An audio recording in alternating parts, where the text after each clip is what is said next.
On the night of March 13th, 1997, thousands witnessed mysterious lights hovering silently over Phoenix. What really appeared in the skies that night? Were they simply aircraft, or something far stranger? For decades, stories of men in black, missing tapes, and secret investigations have haunted the witnesses. Tonight, we uncover the hidden truths, the unseen forces, and the secrets that have kept the Phoenix Lights shrouded in mystery for over 25 years. Join us as we follow the trail of evidence, eyewitness, and unexplained phenomena in a journey that will leave you questioning everything you thought you knew about the skies above the Phoenix. Chapter 1. The night that shook the sky. There is a quiet stillness in the desert that you can feel as soon as the sun dips below the horizon, a kind of hush that settles over the mountains and the valleys, stretching endlessly toward the horizon. It's the kind of silence that makes every whisper of the wind feel like a secret. You could be alone, miles away from anyone, and yet feel that you're not alone at all. On the night of March 13th, 1997, that quiet desert around Phoenix, Arizona, was about to carry a story, one that would ripple through the hearts of those who witnessed it, and eventually through the world. Imagine it. The sun has set, and the city lights of Phoenix twinkle in the distance, small against the immense dark sky. Most people are inside, finishing dinner, watching TV, or preparing for bed. The air is cool, the kind of dry, crisp coolness that makes every breath feel refreshing. And then, slowly, something unusual begins to happen. Something subtle at first, almost imperceptible, a faint glow hovering in the sky, almost like a lantern carried by the wind. People notice it first as a curiosity, a strange pattern of lights that don't blink like airplanes, don't shift like helicopters. They just float there, deliberate, silent, watching. For some, the first thought is amusement.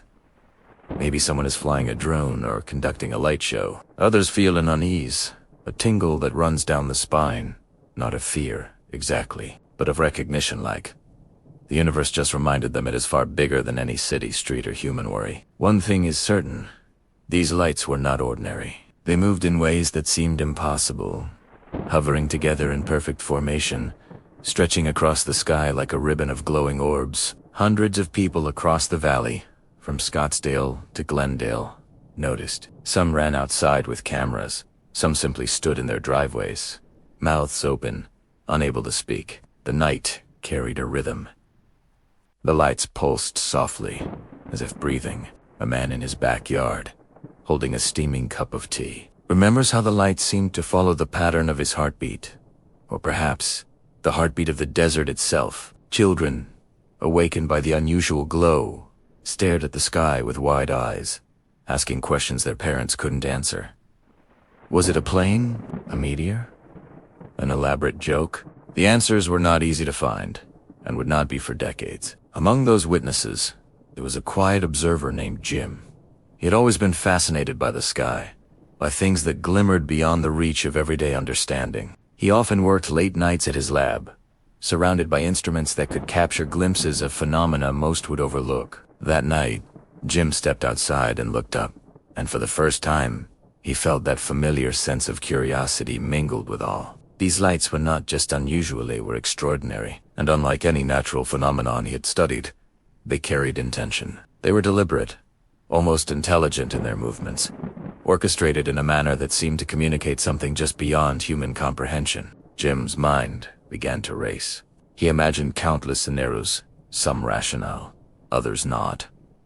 Could it be an experimental aircraft? Perhaps, but the scale, the silence, the sheer number of lights defied conventional explanation. Could it be something from beyond our planet? The thought sent a shiver down his spine, not of fear, but of wonder. And so, like many who would witness the Phoenix Lights that night, he felt a pull and need to understand, to record, to see if he could capture just a fragment of what the universe seemed to be showing him. Across the city, people reached for cameras, camcorders, anything that could preserve the moment.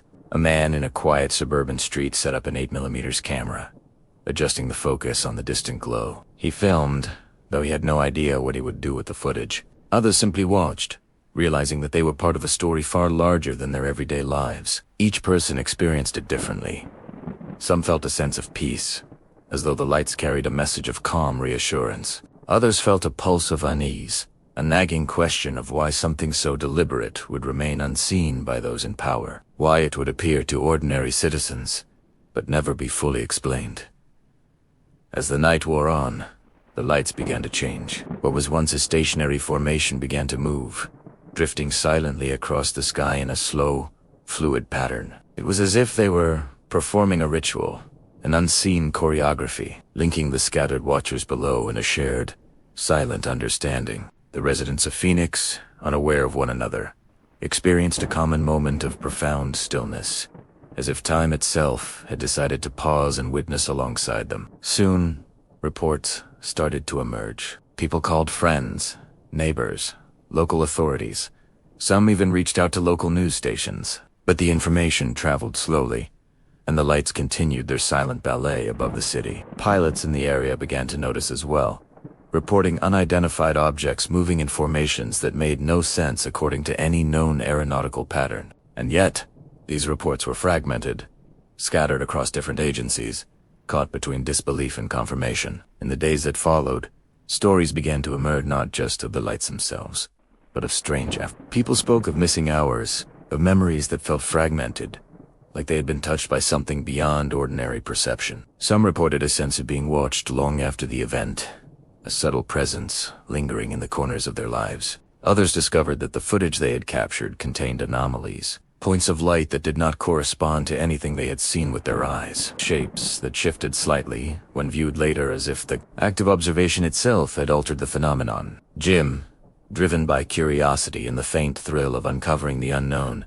began to compile reports, interviews, and photographs. He reached out to anyone who had witnessed the lights, creating a network of people who shared pieces of the puzzle. Each story added depth, each account a thread in a growing tapestry of mystery. And as he delved deeper, he began to notice patterns, subtle consistencies in movement, in timing, in the way witnesses described their emotional responses. It was as though the lights were aware of their observers, adapting, responding, not simply existing, but interacting. The media, predictably, was cautious. They covered the Phoenix lights briefly, but the story was soon overshadowed by other events. Headlines described them as flares, military exercises, misidentified aircraft. But for those who had watched from their backyards, who had felt the quiet pull of the desert night, none of those explanations sufficed. They knew something profound had occurred, something that defied categorization, something that left questions burning softly in the mind long after the lights vanished. And vanished they did,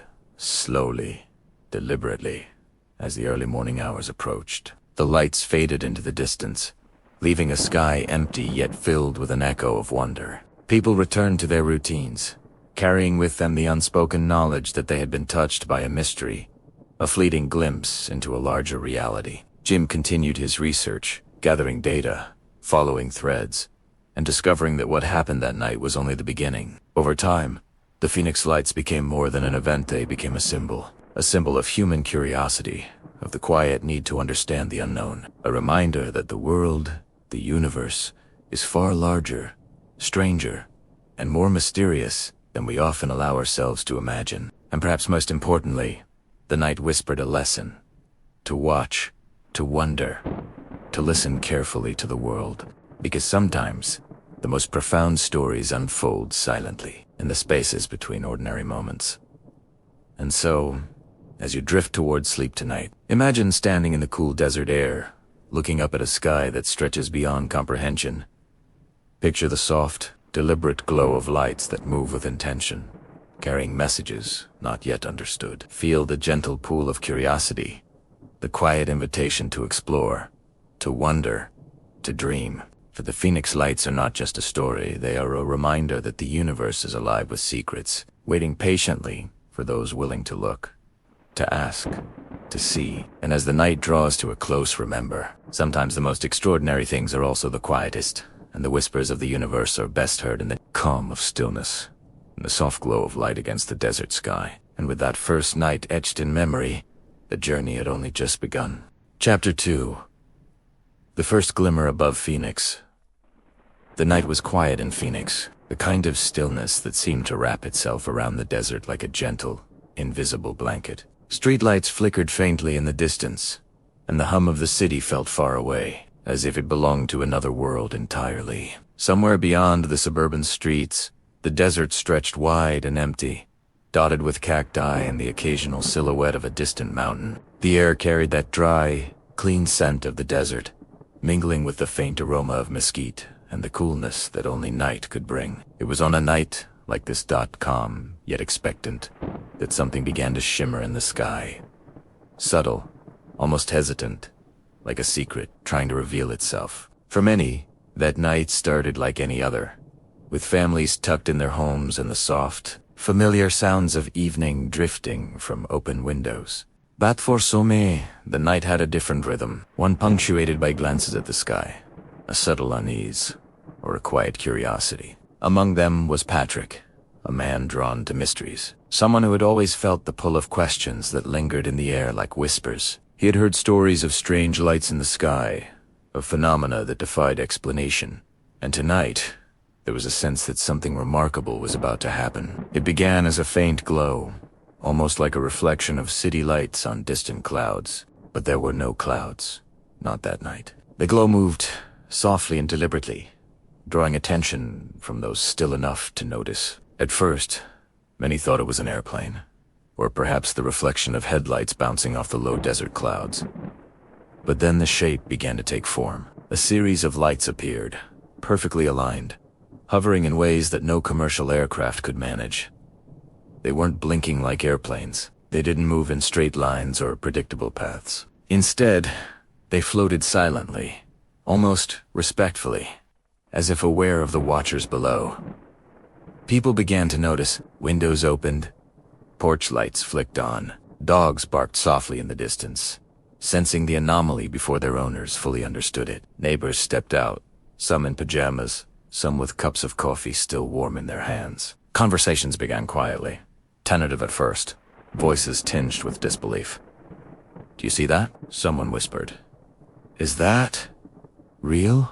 Patrick watched from a small hill overlooking a quiet neighborhood. The glow reflected in his eyes, and a shiver ran down his spine, not of fear, but of recognition. It was the feeling of witnessing something immense, something beyond ordinary comprehension, something that tugged at the edges of reality. The lights above Phoenix were not a trick of the eye. They weren't an experiment in optics or a malfunctioning string of streets. There was a weight to their presence, a silent authority that demanded attention without words. As more people gathered outside, the lights began to shift. They moved slowly, deliberately, forming patterns that seemed impossible. Triangles, circles, long, sweeping lines that stretched across the sky in perfect geometry. It was mesmerizing, almost hypnotic, and yet there was an undeniable calm in the way they moved. They didn't scream or flare, they glided, as if in a dance choreographed by forces unseen. Some watchers held their breath, afraid that any movement or sound might break the spell. Others whispered theories. Military exercises, drones. Some even dared to mention the unspoken word, UFO. Patrick's phone vibrated in his pocket, but he ignored it. He didn't need messages or calls to confirm what he was seeing. He needed only to witness, to feel the quiet pull of mystery threading through the night. And then, almost imperceptibly at first, the glow began to change. The lights, which had been pure white moments ago, took on a warmer hue, amber, like molten gold, floating against the dark canvas of the sky. It was a soft, inviting color, one that seemed to touch something deep inside the soul, stirring emotions that words could never capture. People began recording with their cameras, though even as they tried to capture the moment, it felt impossible. The lights didn't translate fully through lenses or screens. They had a presence that existed beyond pixels and files, a resonance that demanded personal attention. Patrick lowered his camera, deciding instead to watch, to let the memory imprint itself in his mind with every detail. The way the air felt cooler than before, the subtle scent of dust rising from the desert,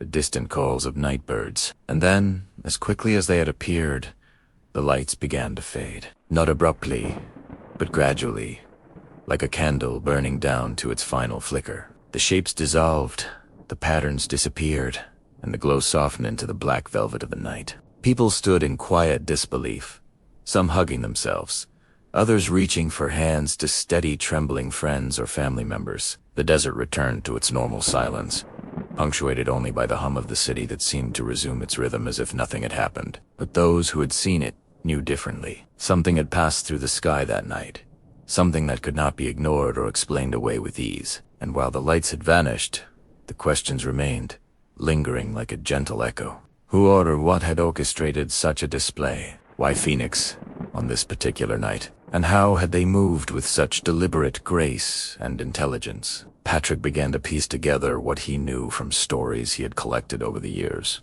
memories of past sightings, and interviews he had conducted. There were reports of strange figures, of people who remembered shadows moving in ways that defied human capability. There were tales of missing objects, unexplained phenomena, and a quiet, pervasive curiosity that seemed to follow certain people like a second skin. And now, as the lights had drifted away into the horizon, he felt that this event was part of something larger, something not yet fully understood. As he walked back toward his car, he noticed a figure standing alone on a nearby hill, silhouetted against the fading glow of the sky. The person didn't speak, didn't wave, only stood and watched as the last remnants of light disappeared. There was an odd familiarity in the stance, a sense of calm observation, as if this witness had been expecting the lights all along. Patrick hesitated, debating whether to approach or simply let the night keep its secrets. The figure disappeared before he could decide, swallowed by the shadows of the desert, leaving him with the echo of a presence he couldn't explain. Back in his small apartment, Patrick reviewed the footage he had captured. The images were beautiful, yet frustrating. They revealed shapes, movements, and colors, but never the full story. The lights were more than lights. They were a message, a presence, an enigma. And he realized, with a quiet thrill, that this was only the beginning. The Phoenix lights had revealed themselves, yes, but they had also whispered of something more profound, something that might take years or even decades to fully understand. Sleep came slowly that night, a hesitant companion that moved in with the faint hum of city lights and the distant echo of the desert. Patrick lay awake, recalling every flicker, every shift in pattern, every emotion stirred by the lights. And in the quiet, he felt a soft certainty that this event was not isolated. It was a call, a gentle invitation to look deeper, to question, to remain open to the mysteries that existed beyond the ordinary. And somewhere, in the vast expanse above, the lights had moved on, leaving only the memory of their presence. Yet their story had begun to intertwine with his, threading a delicate line between reality and the unexplainable, a line that he would follow with curiosity, patience, and wonder. The desert, now quiet once more, seemed to hold its breath, as if waiting for the next moment when the veil between the known and the mysterious might once again lift. And as the city drifted into sleep, Patrick knew the night had only whispered the beginning of a story far greater than any single Satinga story, that would unravel slowly, layer by layer, in ways he could never have imagined. Chapter 3. Whispers of the Unknown. The morning after the lights had danced across the Phoenix sky, the city awoke to its familiar rhythms, unaware of the quiet upheaval that had occurred in the night above. Birds chirped, and the sun rose with a soft glow, brushing the desert in muted gold, while the streets gradually filled with cars and the hum of daily life. Yet for those who had seen the lights, the watchers, the curious, the ones like Patrick, the world felt subtly changed. The ordinary streets seemed to hold a secret now, the air tinged with an unseen energy that whispered of something just beyond comprehension. Patrick awoke with a lingering sense of awe and a strange feeling of discomfort, the memory of the lights vivid in his mind. Even in the daylight, the images from the night seemed to hover at the edge of his vision, the geometric precision of the shapes, the slow, deliberate movement, the warmth of the amber glow. He knew this was no ordinary sighting, no coincidence or a trick of the eye. Something extraordinary had passed above, something that had chosen this place, this moment, and perhaps even him, as a witness. He poured a cup of coffee and stepped onto his small balcony, the morning sun warming the back of his neck. The city stretched out before him, sprawling and indifferent.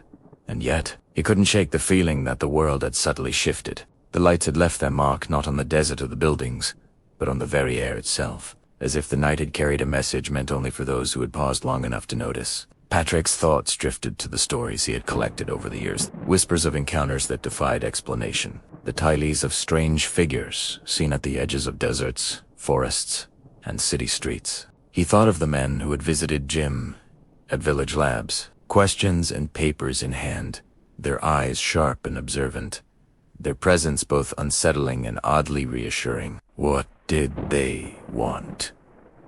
Were they seeking something tangible, or were they testing him? Patrick and the others who had glimpsed fragments of the unknown. He remembered the delicate balance between belief and skepticism, the constant tension between wanting to understand and knowing that some truths might remain just out of reach. Could it be that the Phoenix lights were part of a larger pattern, a subtle communication woven into the fabric of the night sky? Or were they a singular anomaly, a fleeting glimpse of something beyond human comprehension? These questions spiraled gently in his mind, a calm yet persistent curiosity that refused to be ignored. In the days that followed, Patrick reached out to others who had witnessed the lights. Conversations unfolded slowly, each person recounting their memory with quiet reverence. Some remembered only the shapes, the glow, and the movement. Others recalled those feelings, the strange calm that settled over the city, the sudden clarity, the sense of being seen by something vast and intelligent. There were discrepancies, small lapses in memory here and there,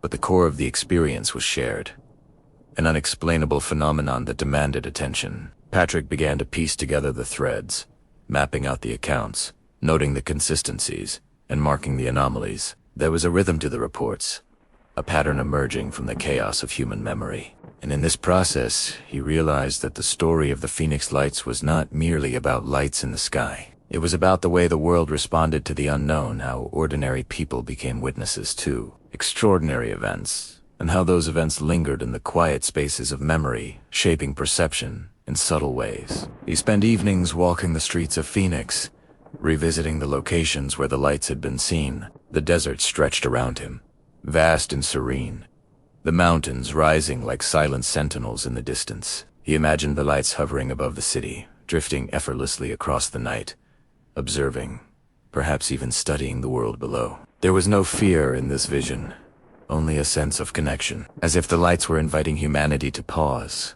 to notice, to wonder. As he walked, Patrick recalled the warnings and advice he had received. Friends and colleagues suggested he not chase every detail, that some mysteries were meant to remain unresolved. But the pull of the unknown was irresistible, a gentle insistence that there was more to see, more to understand, and that the answers, when they come, would not arrive in haste. There was a patience to the universe, a rhythm that required careful attention, and Patrick felt himself attuning to it with each step. He remembered a detail from one of his interviews.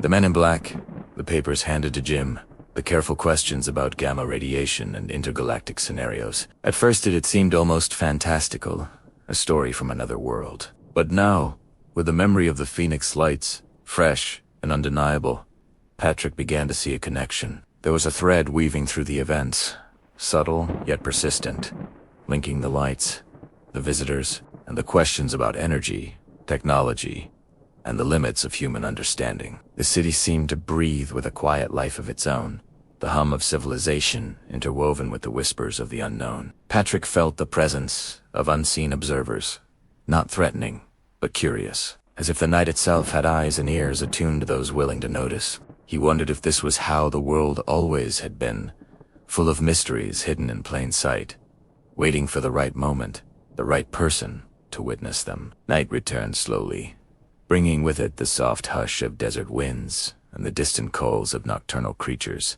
Patrick sat by his window, watching the stars emerge, each one a pinprick of light in the velvet sky. He imagined the Phoenix lights, somewhere beyond the reach of human eyes, continuing their silent journey, their patterns weaving stories that the mind could glimpse but never fully capture. The lights were a reminder that the universe was vast, complex, and alive with possibilities that stretched far beyond the familiar. As sleep approached, Patrick felt a gentle shift in his consciousness, a soft invitation to dream, to explore the edges of perception, to follow the subtle whispers that had begun with the lights over Phoenix. He realized that this was only the beginning, that each observation, each memory, each quiet reflection was part of a larger journey. And though he did not yet understand the full story, he felt certain that the threads were coming together, slowly revealing a pattern that would challenge, inspire, and awaken those who dared to follow it. The night deepened,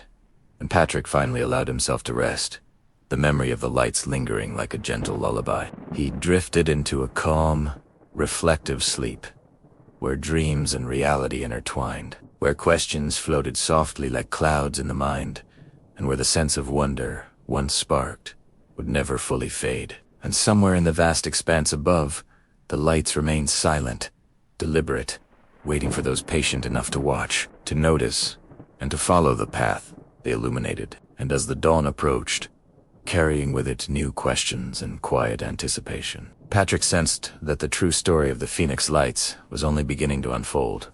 Chapter 4. Shadows and Patterns.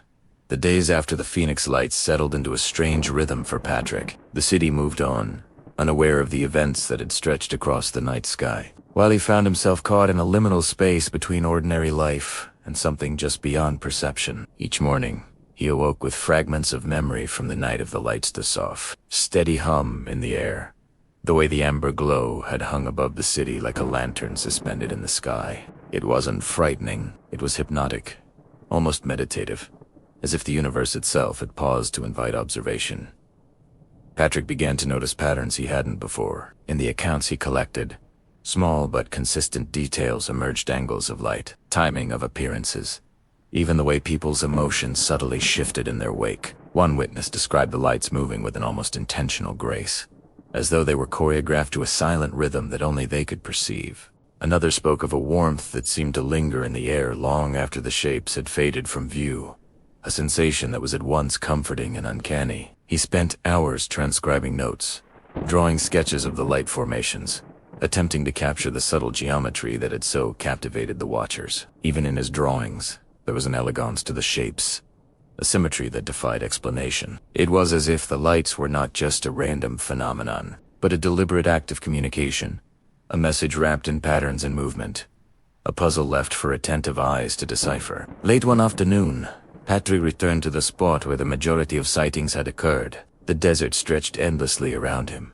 silent and patient, the mountains rising like quiet guardians on the horizon. He closed his eyes, letting the wind brush his face, and imagined the lights hovering just above the skyline. There was a rhythm to them, he realized, a pulsing cadence that resonated with the slow, steady heartbeat of the earth itself. Could it be that they were teaching him, showing him a subtle alignment he had not yet learned to see? That evening, he listened once more to the recorded testimonies, letting the voices of the witnesses wash over him. Some spoke in wonder, some in confusion, and others with a quiet certainty that they had experienced something meaningful. Patrick noticed a recurring theme in their words, an urge to look closer, to observe without fear, and to record what was noticed without judgment. There was a softness to their testimonies, an almost meditative quality, as if the lights had gently reminded them of something fundamental about the universe: the presence of patterns, the importance of attention, and the simple act of noticing. As the night deepened, he thought back to Jim at Village Labs, the man in black, the complex scientific papers, the questions about gamma radiation and zero-point energy. All of it had seemed strange, almost surreal at the time. But now, as Patrick traced the patterns in the witnesses' reports, he began to sense a connection: the scientific complexity, the deliberate attention to detail, and the subtle questions. It was as if someone, or something, had wanted these observations to be catalogued, to be studied, to become a bridge between ordinary perception and extraordinary understanding. Patrick wondered about the intent behind the lights.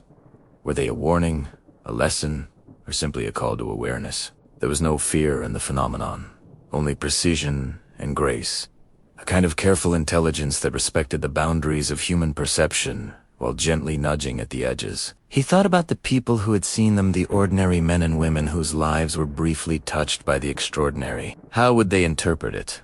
How would their memories evolve over time? Night after night, Patrick explored the desert, mapping the locations of the sightings, noting environmental changes, subtle shifts in temperature, and the occasional unexplainable hum that lingered in the silence. It was during these walks that he began to feel the presence of something vast, quiet, and observant, not watching in menace, but in curiosity, a gentle awareness, a reminder that the world was more complex than it appeared, that there were patterns and rhythms that existed beyond human understanding, waiting for those willing to notice. He also began documenting the witnesses more carefully, writing down not just what they saw, but how they felt. One elderly man spoke of a calm that had settled over him, a clarity that allowed him to remember forgotten dreams and long-lost tugs. A young woman described a sense of connection, as if the lights had reminded her of a universal language spoken through subtle motion and light.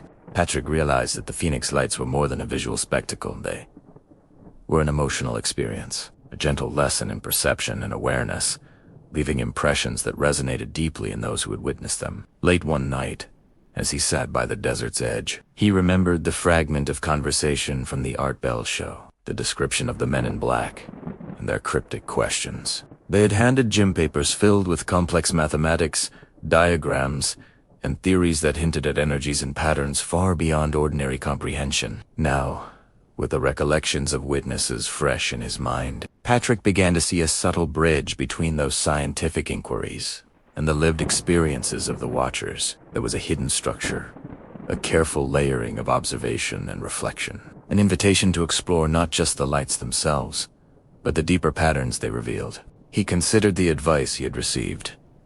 Do not chase every anomaly.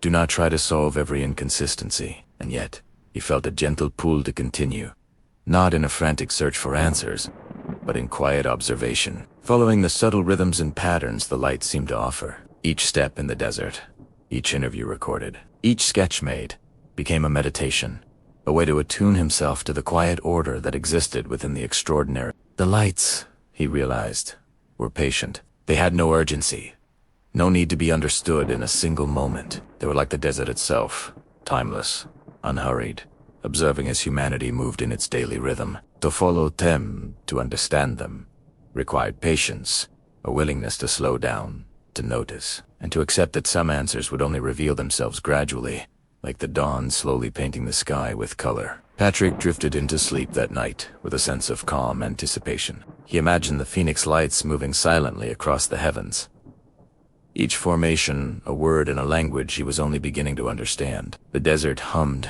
softly in his dreams, a gentle echo of the patterns above, and he realized that his role was not to solve the mystery outright, but to become a witness, a recorder, and a guide for others who might notice the subtle signs. As he closed his eyes, he felt the quiet presence of the lights, a gentle reassurance that the universe was both vast and attentive. There was no need to rush, no need to force understanding. The Phoenix Lights were not a puzzle to be solved in haste, but a story to be experienced, layer by layer, moment by moment, in the calm rhythm of observation and reflection. And in the quiet, Patrick understood that the journey was only beginning. The lights had come, they had been witnessed, and now the real story lay in their patterns and the echoes they left in memory, and in the soft, persistent curiosity that would carry him forward step by step into the depths of the unknown. As Patrick followed these subtle patterns, he felt the quiet pull of a larger story waiting to unfold, one that stretched far beyond the lights themselves.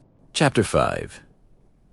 The tapes in the shadows. The following morning, Patrick awoke with a sense of anticipation, a quiet eagerness that he could barely put into words. The desert had its own rhythm during the day, but the night had left a residue of mystery in the air, a lingering hum of something just beyond perception. He brewed his tea slowly, watching the amber light of sunrise spill across the mountains, painting the rugged terrain in shades of soft gold. Today, he felt drawn to revisit the recordings, the tapes that had become the quiet heartbeat of his investigation. He set up his equipment in a small, sunlit room filled with shelves of notebooks, sketches, and digital devices. The tapes were delicate, almost fragile, relics of a night that had already begun to fade in memory, but remained vivid in the emotions they carried. Patrick slid the first VHS tape into the player, letting the machine whir and click as the static-filled screen came to life. The first moments were quiet, almost mundane, the soft sound of the city at night, distant traffic, occasional whispers of the wind. But then, slowly, the amber shapes began to appear, moving deliberately across the sky. There was a rhythm to their motion, as though the lights were following a hidden choreography, one designed not for spectacle alone, but for observation, for communication in a language of motion. Patrick leaned closer, tracing the patterns with his eyes, noticing subtle changes in brightness, shifts in speed, slight pauses that seemed intentional. The more he watched, the more the shapes became a narrative of their own. A story told in light and shadow rather than words. He recalled Francis Barwood's insistence that Richard Curtis had not fabricated the story, that the Men in Black account had come directly from the Westward Ho witnesses. Patrick could feel the weight of that conviction as he watched the tapes. The sense that he was touching something real, something layered and deliberate. There was no exaggeration, no need to embellish the phenomena themselves, carried in elegance, and an order that drew him deeper into their unfolding mystery. Hours passed as Patrick meticulously catalogued every movement, every shift in hue, every minute change in alignment. He paused frequently to make sketches, noting how the angles aligned with landmarks, the subtle timing that seemed synchronized across distances. He imagined the witnesses scattered across the city, looking up in awe and confusion, recording their own impressions in hearts and minds that could never be fully translated. It was a delicate ballet of perception and memory, and he felt privileged to be an intermediary, translating silent gestures into meaningful insight. Later that afternoon, Patrick received a message from a friend who had also been tracking the phenomenon. "Have you heard from Jim lately?" The name carried an immediate weight, and Patrick felt a flicker of tension. He thought back to the calls with Jim Del Toso, the cryptic encounters, the papers filled with complex science, and the unsettling conversation where the visitors claimed to be there on his orders. Questions swirled. Had Jim forgotten? Had he truly not remembered? Or was there another layer that had yet to reveal itself? Patrick decided it was time to revisit the interviews. He played the audio of his conversation with Jim, listening closely to every nuance, every hesitation, every subtle inflection. There was a precision in Jim's words, a careful layering of information that seemed designed to reveal only what was safe, leaving gaps where curiosity could wander. And yet, there were moments where the memory seemed to falter, where Jim's recollection faded just as the conversation turned to the deeper, more troubling questions. The missing tapes, the break-ins, the Men in Black. The contrast fascinated Patrick. On one hand, he had the vivid, emotional accounts of witnesses who had seen the lights with awe and clarity. On the other, there was the enigmatic figure of Jim, whose memory and perception seemed selectively opaque. Was it intentional, or simply the passage of time, reshaping fragile memories? Patrick leaned back in his chair, letting the hum of the machines and the soft flicker of sunlight guide his thoughts. The story was unfolding like a living tapestry, threads of truth and uncertainty woven together in a pattern he was only beginning to recognize. That evening, Patrick ventured back into the desert, carrying a small, portable recorder and a notebook. The sky above was vast and still, the first hints of twilight painting it in shades of deep blue and violet. He walked slowly, deliberately, letting his senses absorb the environment, a soft crunch of sand underfoot, the distant call of a nightbird, the gentle whisper of wind across the rocks. In this space, far from the city's distractions, he could almost feel the rhythm of the Phoenix lights lingering, a residual pulse in the quiet atmosphere. Patrick found a quiet ridge overlooking the city and set up his recorder, speaking softly into the microphone. He recounted the observations of witnesses, the careful patterns he had traced, and the strange, deliberate interactions with Jim and the cryptic visitors. His voice was calm, measured, almost hypnotic, as he allowed each word to settle into the air, as though the act of speaking might attract an answer or illuminate a hidden connection. Hours passed, and as darkness fully enveloped the desert, Patrick felt a familiar sense of anticipation. The night sky was still, almost expectant, and for a moment, he imagined the lights returning, moving silently across the horizon. He closed his eyes, letting the memory of shapes, angles, and hues settle into his consciousness.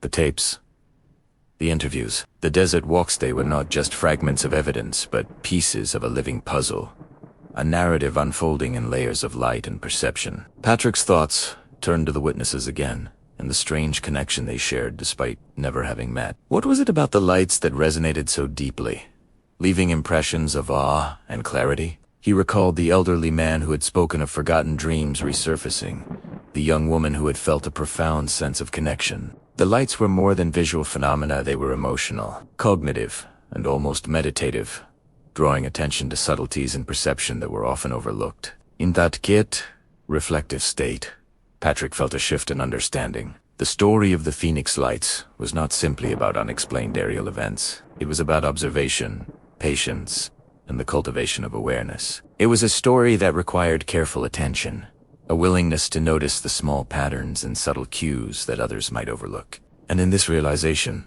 he felt a gentle reassurance, as though the lights themselves were guiding him, encouraging him to remain attentive, to document carefully, and to trust in the unfolding narrative. Before leaving the ridge, Patrick made one last recording, capturing the soft sounds of the desert night, the whisper of the wind, the distant rustle of nocturnal creatures, the subtle rhythm of his own breathing. These moments were quiet yet profound, a gentle echo of the extraordinary that had passed over the city months ago. He knew that each day, each observation, each recording, added another layer to the story, enriching it, deepening it, and bringing him closer to a subtle understanding of the Phoenix Lights. As he packed his equipment and made his way back to the small cabin, Patrick felt a quiet sense of purpose. The tapes, the interviews, and the desert walks were all threads in a larger tapestry, one that required patience, reflection, and a gentle curiosity to truly appreciate.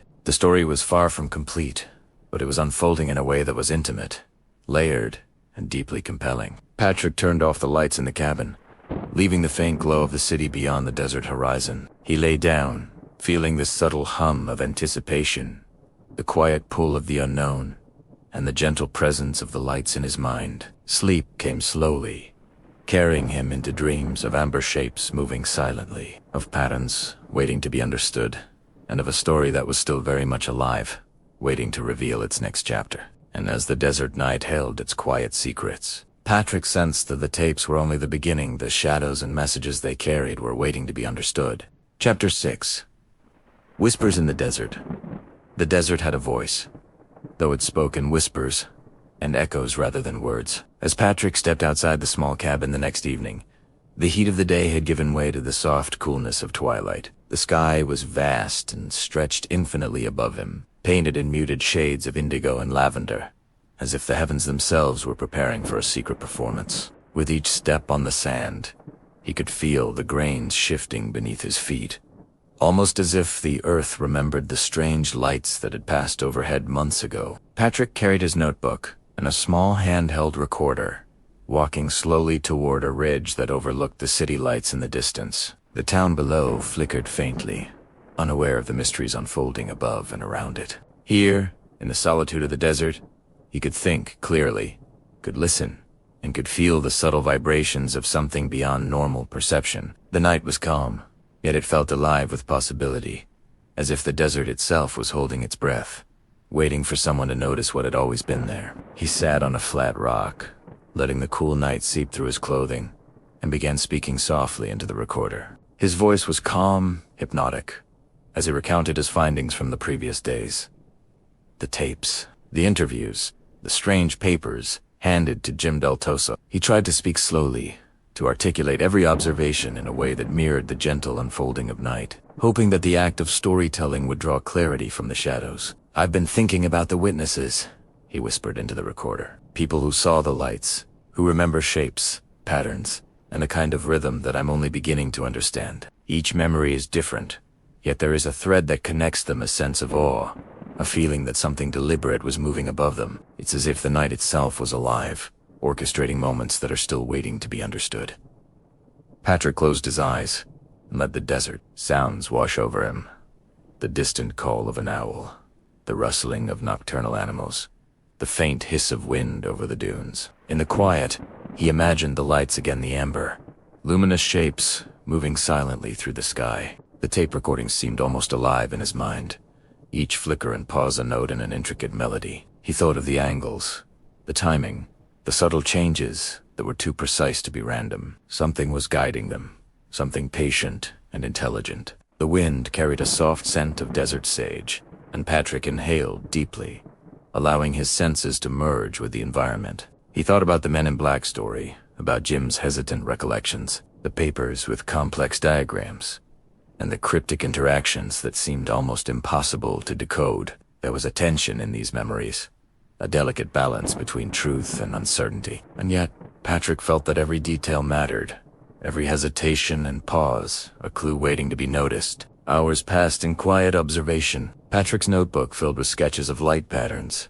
notes about witness statements, and questions he hoped would eventually find answers. The desert seemed to encourage careful reflection rather than frantic action. Here, the passage of time was subtle, measured, like the slow drift of the stars overhead. Patrick realized that understanding the Phoenix Lights was not about rushing to conclusions. It was about patience, observation, and openness to unexpected insights. As darkness deepened, a faint glimmer appeared on the horizon. At first, Patrick thought it was a distant car or a city light, but then it shifted, moving deliberately against the still backdrop of the night. The glow was soft, amber-tinted, almost like a memory projected across the sky. His heart quickened, though not in fear, but in the quiet thrill of recognition. The shapes were familiar, echoing the patterns he had studied on the tapes, the very rhythms that had drawn him into this investigation. He reached for his recorder, speaking in a whisper, careful not to disturb the fragile moment. "I see them again," he said, "not as they were, but as they appear in memory, in pattern, in rhythm. There is a precision here, a language written in light. It's delicate, subtle, and I wonder if anyone else notices these details, or if I am alone in seeing them this way." Patrick watched as the shapes moved slowly, as if performing a private dance across the sky. The desert night felt intimate, a silent companion to the unfolding phenomenon. He thought of the witnesses scattered across the city months ago, their memories intertwining with his own observations, creating a collective story of wonder, curiosity, and mystery. Every angle, every shift, every pause seemed to carry meaning gone.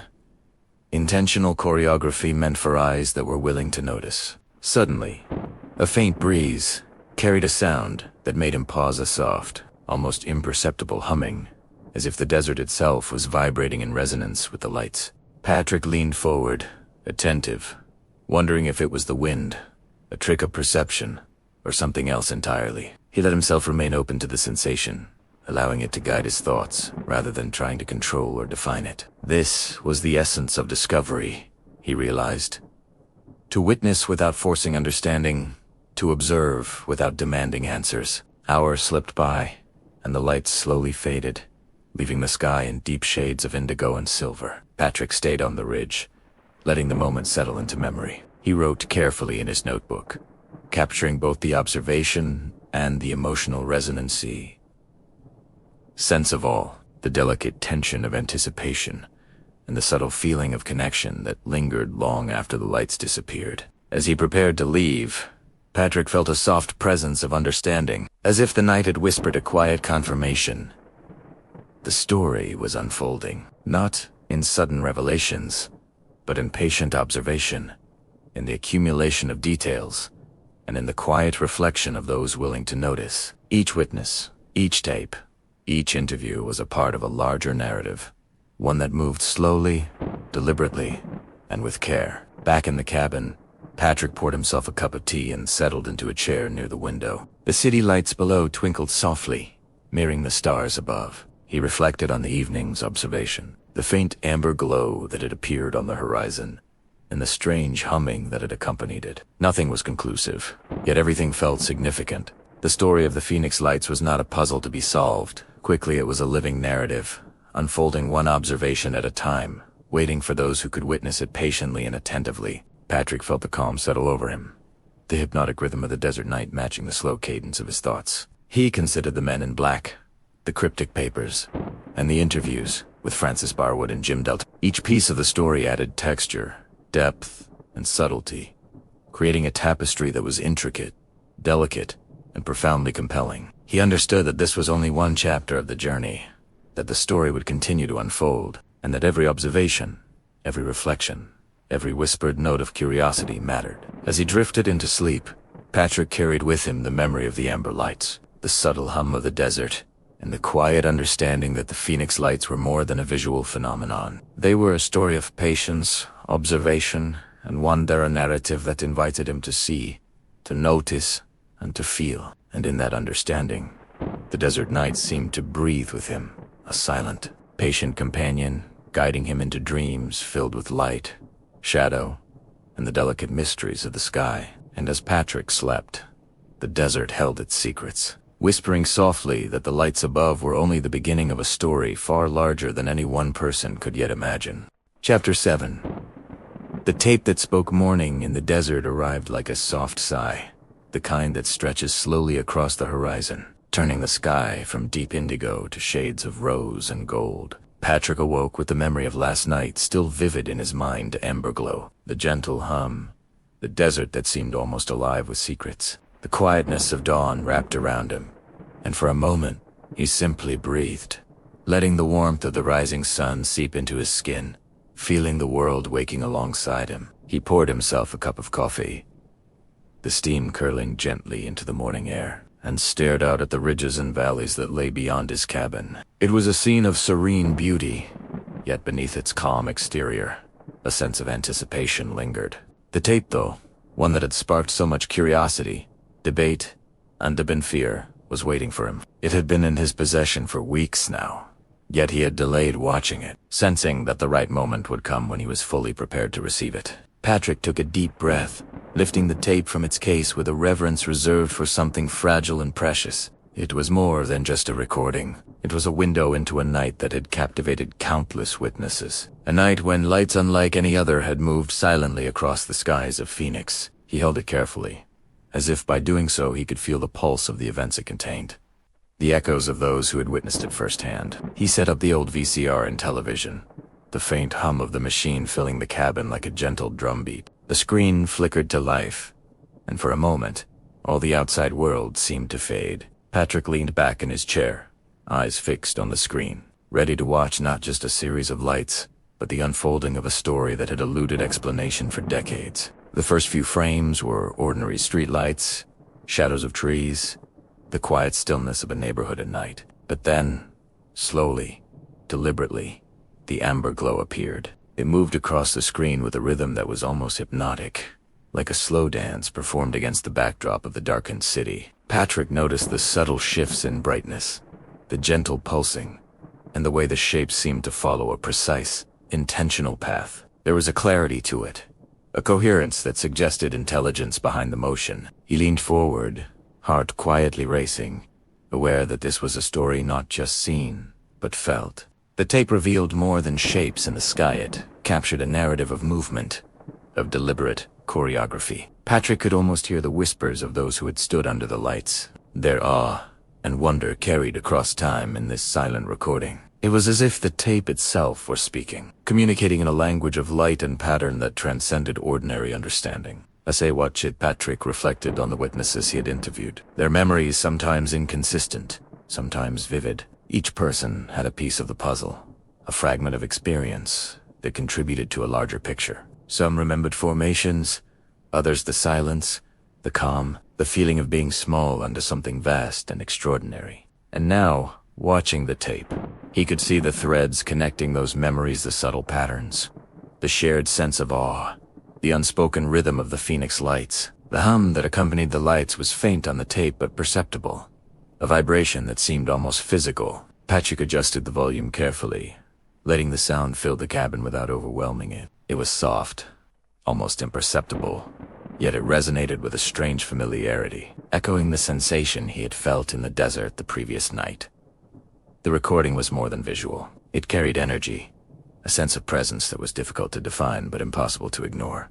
He paused the tape frequently, scribbling notes and sketches, trying to capture the motion, the angles, the timing of the lights. Each frame offered something new, a subtle shift, a pattern repeating, a moment of stillness that seemed intentional. Patrick felt a quiet thrill in this discovery, a sense that he was touching the edges of something far larger than himself. The tape was not just documentation. It was a guide, a key to understanding a phenomenon that had captivated imagination for decades. Hours passed in a gentle rhythm of observation and note. Patrick felt a deep sense of connection, not just to the lights themselves, but to the people who had seen them, the researchers who had documented them, and the mysterious figures who had appeared at village labs asking questions. The tape seemed to bridge time and space, linking past and present in a quiet narrative of curiosity, wonder, and quiet suspense. He thought again of Richard Curtis, the elusive figure whose story had been entwined with the lights,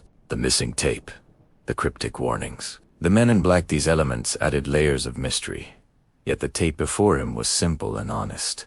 It did not lie, did not obscure. It simply revealed, frame by frame, a phenomenon that defied easy explanation. Patrick realized that the truth of the Phoenix Lights was not about solving a puzzle. In one night it was about witnessing, understanding, and holding space for the unknown. By mid-afternoon, the sun had climbed higher, casting warm light across the cabin. Patrick leaned back in his chair, letting the quiet settle around him. The tape had spoken, yet its message was not one of final answers. Instead, it was an invitation to observe, to wonder, to ask questions without fear of not knowing. He felt a sense of gratitude for the witnesses, for the researchers, for the night itself, which had preserved this story in amber light and quiet hum. He knew the journey was far from over. The tape had revealed patterns, but the questions remained. What intelligence moved the lights? Why that night, in that place, and who had been involved in the subtle orchestration of events, the interviews, the cryptic visits? Patrick understood that the story was a living thing, unfolding slowly, deliberately, requiring patience, attention, and a willingness to embrace mystery.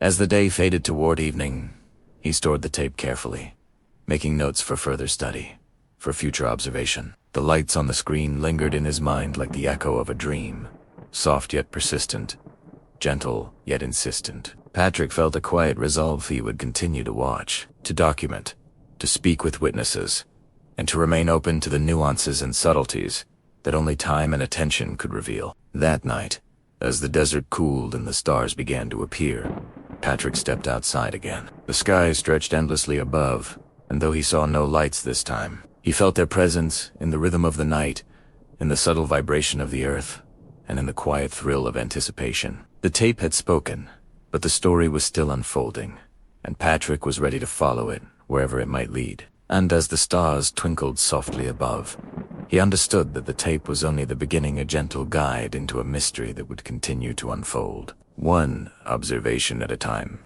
Chapter 8. Whispers from the Past.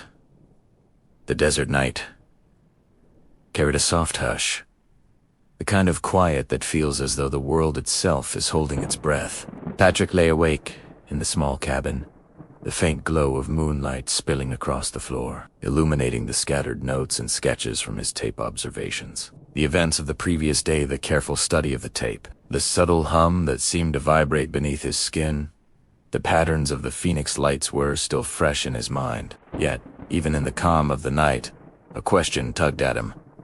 What else was hidden, waiting to be uncovered? He rose, slowly padding barefoot to the small window, and gazed at the desert stretching endlessly into darkness. There was a rhythm to the landscape, the gentle rise and fall of dunes, the soft whisper of wind through sparse vegetation, the distant flicker of a coyote's eyes reflecting the moon. It was a rhythm that seemed almost to speak, if one only listened closely. Patrick felt that same rhythm in the Phoenix Lights, a cadence that was deliberate, precise, yet beautiful in its mystery. Reaching for his notebook, he began to trace the events that had led him here. He thought of Frances Barwood, whose detailed memories of Richard Curtis and the Men in Black had shaped so much of his understanding. He remembered the caution in her voice, the certainty that Curtis had not fabricated the story, and the way her testimony connected to Jim Del Toso's recollections of visitors at village labs.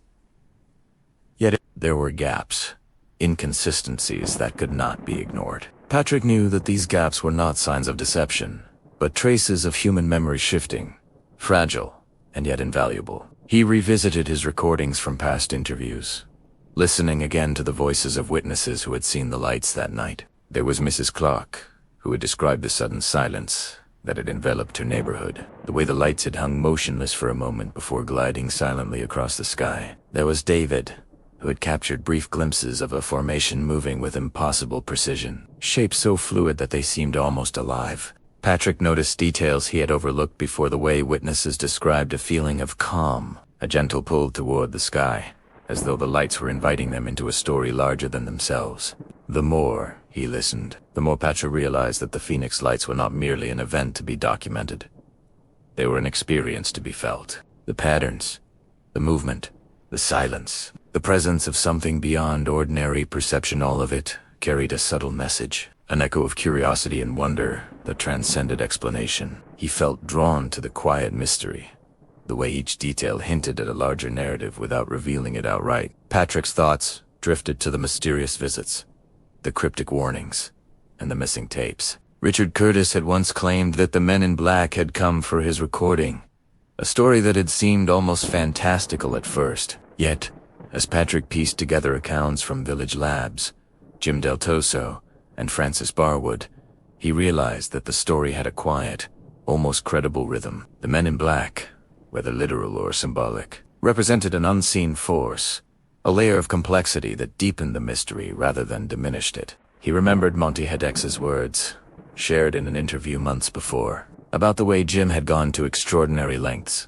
to discuss UFOs, even renting a resort to speak with Patrick's father. There was a method to these actions, a deliberate care that suggested the involvement of larger forces. Patrick pondered the idea of guidance versus manipulation, wondering whether the stories he was uncovering were shaped by unseen hands or simply by the natural unfolding of events. As he wrote, Patrick found himself returning again and again to the desert night. He thought of the sky, widened, open, and of the quiet moments when the world seemed to pause. The Phoenix Lights were not just objects in motion. They were moments of connection, points where human experience touched the unknown. He could almost hear whispers in the wind, faint echoes of questions left unanswered, inviting him to look deeper, to pay closer attention, to trust his instincts. His pen moved with a deliberate pace, capturing thoughts and reflections, sketches of light formations, diagrams of angles and trajectories.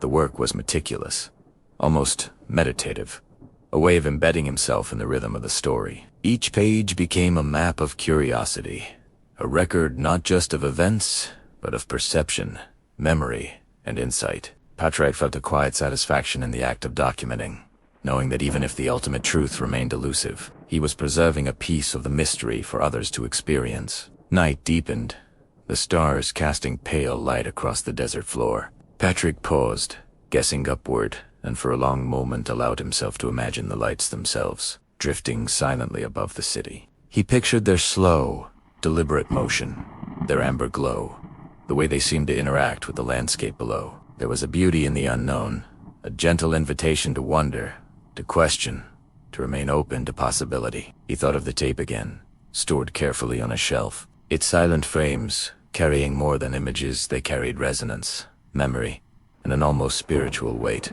Patrick felt a quiet sense of responsibility, a realization that the Phoenix Lights were not a puzzle to be solved in haste, but a story to be experienced, cherished, and slowly understood. The act of observation itself became a form of connection, a bridge between the witness, the researcher, and the unknown. As dawn approached, the desert cooled, and the wind carried the faint scent of earth and sage. Patrick leaned back in his chair, allowing the calm of the early morning to settle over him. The night's reflections had brought clarity, not in the form of answers, but in the form of awarenessy recognition that the story of the Phoenix Lights was alive, growing, and inviting him into its rhythm. He understood that patience, attentiveness, and an openness to subtle cues were as important as any fact or recording. Patrick made a final note, a quiet reminder to himself to keep listening, to keep watching, and to continue following the threads wherever they might lead. The story was far from over, and yet there was a strange comfort in that uncertainty. Each day, each night, each new observation added a layer of depth, a gentle unfolding of narrative, and a sense of wonder that was never hurried, never forced, but always present. He turned off the lamp, leaving the cabin in quiet darkness. The desert night awaited, vast and infinite, carrying with it the whispers of a past that refused to be forgotten. Patrick stepped outside one last time before sleep, feeling the cool sand beneath his feet, the gentle pull of the wind, and the quiet energy that seemed to hum beneath the stars. He could almost feel the lights above, drifting silently, a gentle invitation to wonder, to dream, to imagine. And as he returned inside, ready to rest, he understood something profound. The Phoenix Lights were more than an event. More than a phenomenon, they were a bridge between curiosity and understanding. A soft, glowing reminder that some mysteries were meant to be savored, explored, and carried in the heart. And with that quiet realization, Patrick drifted into sleep, carrying the whispers of the past into dreams that promised new discoveries. Chapter 9. Shadows in the Light. The morning sun stretched slowly across the desert horizon, painting the sky in soft shades of amber and rose. Patrick awoke to the quiet hum of the early day, the kind of stillness that feels almost sacred. Dust motes danced lazily in the sunlight spilling through the cabin window, each one catching his attention as if insisting he noticed them. He rose, stretching slowly, and the memories of last night's sketches, the notes, the deep reflections on the Phoenix Lights, floated through his mind like fragments of a dream he could almost touch, but not quite grasp. The desert was quiet now, but it carried a presence, a subtle energy that Patrick had learned to feel during long hours of observation. He stepped outside, the cool sand soft underfoot, and breathed in the crisp morning air. Somewhere, far in the distance, a hawk cried as it circled over the dunes, its shadow slicing the earth in sharp, deliberate lines. It was a reminder that life moved in patterns both visible and invisible, a balance of motion and stillness, of clarity and shadow, much like the events he was tracing with the Phoenix Lights. Patrick's thoughts turned again to Richard Curtis and the Men in Black, to the delicate, mysterious dance of truth and memory. Each piece of testimony he had gathered seemed to create a network of shadows, overlapping and intertwining in ways that were both confusing and mesmerizing. Francis Barwood had insisted Curtis had not fabricated his story, that the Men in Black's presence was real, grounded in the recollections of those who had witnessed it firsthand. Jim Del Tozo, on the other hand, had appeared to forget the details entirely, as though the memory had been brushed away by time or hidden by some invisible force. Patrick poured himself a cup of coffee and sat at the small wooden table by the window. The rising sun glinted off the surface of the cup, and he watched the steam curl upward in slow spirals. It reminded him of the way the lights had moved across the sky fluid, deliberate and impossibly graceful. The patterns lingered in his mind, persistent and insistent, as if trying to communicate something beyond words. He wondered how many people had felt that same pull, that subtle invitation to look closer, to trust a feeling that was at once inexplicable and undeniable. He returned to his notes, scanning the transcripts from interviews with witnesses and researchers alike. Each account was filled with small, vivid details that seemed mundane on the surface, but carried a weight that grew as he examined them. The hum of the lights, the way shadows stretched unnaturally, the slight temperature shifts in the aureole of these observations layered upon one another to form a tapestry that was intricate, fragile, and compelling. Patrick felt as if he were standing on the edge of a revelation, sensing its shape in the periphery but unable to fully step into it. As a war kid, he remembered Monty Hadex's description of Jim Del Tozo's extraordinary efforts to discuss UFOs, even going so far as to rent a resort for a private meeting with Patrick's father. There was an intensity in those actions that spoke to something beyond casual curiosity on intentionality, a commitment to uncovering truths that were often hidden from ordinary perception. Patrick realized that he had been drawn into a story much larger than himself, a story in which he was both observer and participant, witness and recorder. The hours passed in quiet concentration, the desert sun rising higher, warming the sand beneath the cabin and casting long, thin shadows across the walls. Patrick found himself returning again and again to the recordings of the lights, watching the subtle movements, the interplay of illumination and darkness, and the way each formation seemed to follow a rhythm that was almost musical. There was a calmness in this pattern, a slow unfolding that demanded patience and attentiveness, as though the lights themselves were teaching him how to see, to listen, how to understand. In the late morning, Patrick received a message from one of the Phoenix Lights witnesses, a gentle note recalling the awe of that night. They spoke of the silence, the way the lights seemed to hover in understanding, observing without judgment, a quiet presence that invited reflection rather than fear. Patrick smiled softly, feeling a connection to those who had shared the sky that night. It was a reminder that the story was not merely about phenomena or mystery, it was about human experience, perception, and the delicate interplay between what is seen and what is felt. He decided to take a walk along the edge of the desert, carrying his notebook with him. The wind whispered softly through the scrub and cacti, rustling the leaves and creating a symphony of tiny sounds. Patrick noticed the patterns of shadows stretching across the sand, the way each dune seemed to bend and curve in response to an invisible current. He thought of the men in black, of Curtis, of Del Toso, and of Barwood, and he began to see these figures as part of the broader landscape, a network of actions, choices, and memories that formed the hidden contours of the story he was uncovering. As he walked, he reflected on the lessons of patience and perception. The Phoenix lights had appeared suddenly, moving across the sky with calm precision, and yet the understanding of them required time, attention, and the willingness to embrace uncertainty. Patrick felt that same lesson in his own work.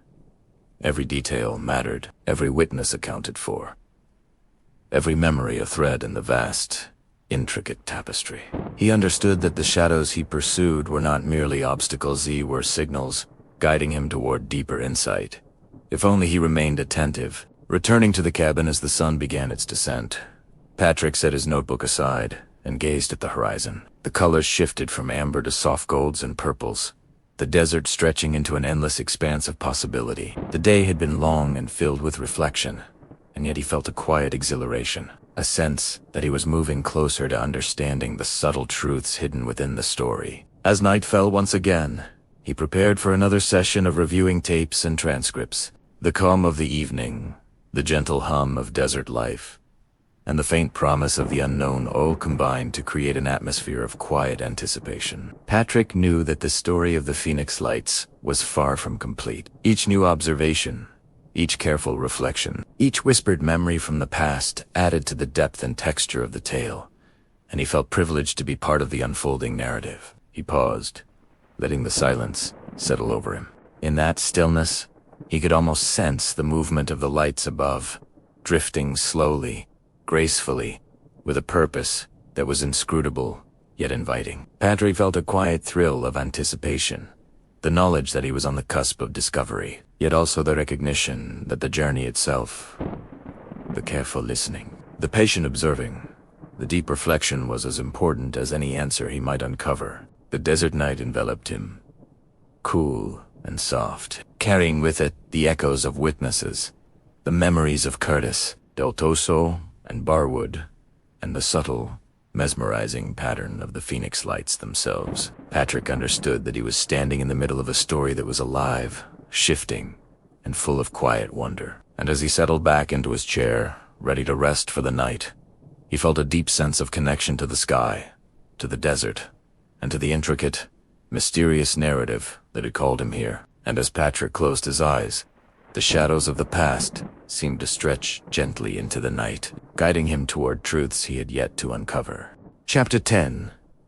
Whispers of the Forgotten. And the desert night was different now. A soft, almost imperceptible shift in the air. Patrick had grown accustomed to the stillness, the gentle sounds of nocturnal life. But tonight there was a subtle weight, a quiet resonance that seemed to hum just beneath the surface of everything. As he stepped outside his cabin, the cool sand cradled his feet, and the sky above stretched vast and infinite, stars twinkling like distant lanterns suspended in a cosmic sea. It was the kind of night that invited reflection, that whispered secrets if one only listened closely enough. Patrick carried with him the notebook filled with notes, sketches, and transcriptions, a tapestry of memories, observations, and conversations spanning months of investigation. Each page was heavy with implication, each line a thread in the intricate web that connected witnesses, researchers, and the elusive phenomenon of the Phoenix Lights. He traced the words with his fingers, as if the motion itself might draw the story closer,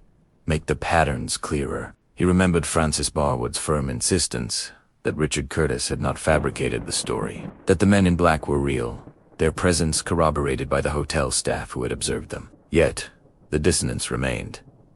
Jim Del Toso seemed to remember nothing, or perhaps something he could not consciously access. Patrick had felt that tension before, the friction between memory and reality, between perception and doubt. It was a delicate balance, one that required patience, humility, and careful attention. The desert air was cool, tinged with the scent of sagebrush and earth, and Patrick inhaled deeply, letting the quiet seep into his bones. He thought of the tape Curtis had produced, the faint flicker of lights captured in grainy, yet undeniably strange, patterns. Each frame seemed to pulse, with a rhythm all its own, a cadence that invited contemplation rather than fear. Patrick realized that the story was not about proving a single fact, it was about tracing the subtle movements, the faint whispers of phenomena that defied easy explanation. As he walked, his mind wandered to the night of March 13th, 1997, when the Phoenix lights had first appeared. Thousands of eyes had turned skyward in awe and wonder,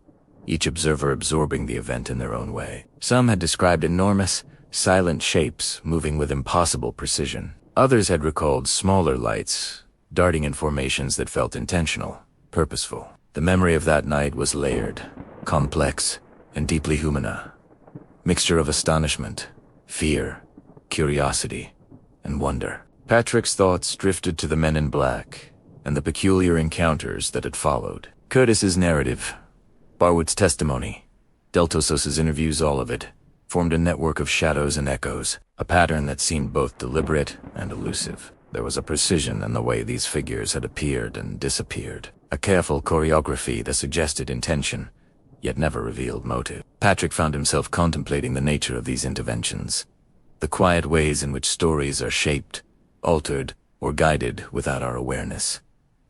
He paused on a small ridge overlooking the desert plain, the stars mirrored in the subtle shimmer of distant city lights. The wind whispered against his face, soft and persistent, as though urging him to notice something overlooked. Patrick opened his notebook again, tracing the lines that connected witnesses to events, observations to recordings, and questions to possibilities. He realized that the story was not linear, it was an intricate web, a multi-dimensional tapestry that required careful navigation and constant attention. It was then that a faint sound caught his ear, a whisper on the wind, almost imperceptible. Patrick stopped, listening intently. The desert was quiet, yet the faintest hint of movement suggested something beyond ordinary perception. He strained his senses, attuning to the subtleties of the night, the shifting temperature, the distant rustle of animals, the soft sigh of the air across the sand. It reminded him of the night of the lights, of the way subtle shifts in perception could reveal truths hidden in plain sight. Returning to the cabin, Patrick switched on a small lamp and began reviewing transcripts from a recent interview with a new witness who had observed unusual activity near the outskirts of Phoenix. Their recollections were detailed, almost clinical, yet imbued with a quiet reverence for the unknown. They described lights that hovered silently, shapes that moved with deliberate grace, and an overwhelming sense of observation and unspoken communication that transcended words. Patrick marveled at how ordinary human memory could preserve such extraordinary experiences, how the subtle details could illuminate a broader understanding if one listened closely enough. Hours passed as he cross-referenced these new accounts with the records he already possessed. Each page seemed to echo another, forming a pattern that was both intricate and elusive. There were moments of clarity, brief flashes when connections became visible, followed by stretches of ambiguity that reminded him that understanding was never immediate, never simple. Patrick realized that patience was not merely a virtue, it was a requirement, a guiding principle for anyone daring to trace phenomena that existed on the border of perception. In the quiet moments between reading and reflection, Patrick allowed himself to imagine the possibilities. What if the lights were not merely physical objects, but manifestations of something far greater? What if the men in black were not merely agents, but curators of a hidden narrative, guiding the flow of information with subtle intent? The questions were endless, and yet there was no urgency in seeking answers, only to calm, deliberate process of observation, reflection, and connection. Patrick's mind wandered to the concept of memory itself, and how fragile it could be. Curtis remembered vividly. Barwood confirmed, yet Deltos's recollection seemed to falter at key moments. How often are our own memories shaped by suggestion, by time, by the subtle influence of others? And how often might the truth itself remain just beyond reach, a shadow that hints at its presence without revealing form? Patrick felt the delicate tension between certainty and ambiguity, understanding that the journey was as valuable as any conclusion. The night deepened, and the desert seemed to settle around him like a protective cocoon. Patrick felt a quiet thrill of anticipation, knowing that each detail, each recollection, each whisper of evidence was a piece of a larger, unfolding mystery. He sipped slowly from a cup of tea, letting the warmth seep into him, and imagined the thousands of eyes that had gazed skyward that March night. Each observer, each memory, each interaction contributed to the tapestry he was slowly assembling. Tapestry of light, shadow, curiosity, and wonder. Eventually, Patrick laid down, the soft mattress beneath him, and the quiet hum of the desert outside creating a soothing rhythm. His mind traced the pathways of memory and observation, connecting dots that sometimes aligned perfectly and sometimes diverged into uncertainty. He felt a deep sense of responsibility, not merely to document events, but to honor the experiences of those who had witnessed them, to respect the subtle truths hidden in memory and observation. As sleep began to take him, Patrick allowed himself to drift into the gentle rhythm of the night. The lights above Phoenix seemed to linger in his imagination, patterns of movement, shapes, and whispers that defied ordinary explanation. The men in black, the testimonies, the interviews, all were threads woven into a story that was both personal and universal. In the quiet of the night, Patrick understood that the journey itself, the act of listening, observing, and reflecting, was as profound as any revelation he might eventually uncover. The desert whispered once more, carrying with it a sense of calm and expectation. The night held its breath, as if aware of the delicate dance of memory, observation, and discovery that was unfolding. Patrick's eyelids grew heavy, and he surrendered to sleep, trusting that the story would continue to reveal itself, step by gentle step, in the quiet moments of reflection, in the whispers of the forgotten, and in the soft, mesmerizing light that moved silently above the desert. And as Patrick drifted into dreams, the whispers of the forgotten carried him deeper into the mystery, guiding him toward truths he had yet to imagine. Chapter 11. Echoes across the desert. The desert at dawn carried a quiet magic, the kind that only comes when the world is suspended between night and day. The horizon blushed with pale gold, while long shadows stretched across the sand, softening the jagged shapes of distant rock formations. Patrick stepped out of his cabin, a mug of tea warming his hands, and felt the subtle coolness of morning seep into his bones. Even after months of investigation, even after countless interviews and endless nights tracing threads of stories, the desert still held a kind of gentle surprise, a reminder that each day was a new chance to see, to observe, and perhaps to understand a little more. He walked along a narrow path that led toward the outskirts of the city, letting his mind wander over the details that had accumulated like grains of sand in a slow, deliberate river. Francis Barwood's insistence on Curtis's truth, the strange contradictions with Jim Del Toso's memory, and the elusive men in black. Each element had its own weight, its own subtle gravity, and yet there was a rhythm in the chaos, a pattern that felt just beyond reach, teasing him with glimpses of clarity that were always slightly obscured. Patrick's thoughts drifted to the night of March 13th, 1997. He could still feel the tension of that evening, the sense of anticipation that had spread across the city as people gazed upward. Lights had moved with a fluid grace, silent and deliberate, a spectacle both breathtaking and inexplicable. The thousands of witnesses had each absorbed the event differently, but, collectively, they had contributed to a memory that would linger for decades. The night had been alive with wonder, curiosity, and quiet awe, a perfect stage for mysteries that refused to be fully explained. As he walked, Patrick recalled the interviews he had conducted with those who had glimpsed the lights in unexpected places. One elderly woman had described a soft humming that accompanied the phenomena, almost musical in its precision. A father and son had spoken of shapes that seemed to communicate with one another, moving in orchestrated patterns that suggested purpose and awareness. Each story added a layer of depth, a subtle vibration to the ongoing mystery, and Patrick found himself absorbing these details with a kind of reverent patience. The desert wind whispered around him, carrying with it the faint scent of sage and the crisp temps of distant mountains. Patrick paused to watch a solitary hawk circle in the morning sky, its wings catching the light in graceful arcs. The bird's effortless glide reminded him of the strange, hovering formations captured in the videotapes, the way the Phoenix lights had moved with precision and silence, defying normal understanding. Could these patterns, these movements, be part of a larger rhythm, an intricate dance that humans had only glimpsed in fragments? Patrick pondered the question, knowing full well that the answers might not be found in any single piece of evidence, but rather in the subtle connections between them. He returned to his cabin mid-morning and spread his notebooks across the table. There were sketches, witness statements, diagrams, and transcriptions, each meticulously noted with dates and times. Patrick's eyes lingered on a drawing of the light's formation, lines intersecting like a constellation of intent, angles measured with painstaking care. He ran his fingers along the inked lines, imagining the lights themselves moving silently above, almost as if they were alive, aware and observing. Hours passed as Patrick cross-referenced notes, listening to recorded interviews over and over, searching for patterns that might reveal something new. He noticed small consistencies.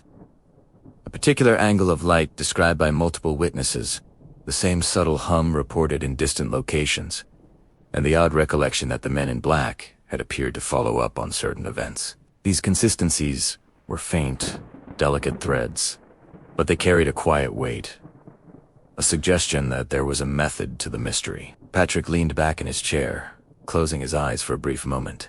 The world outside was alive with the sounds of desert life.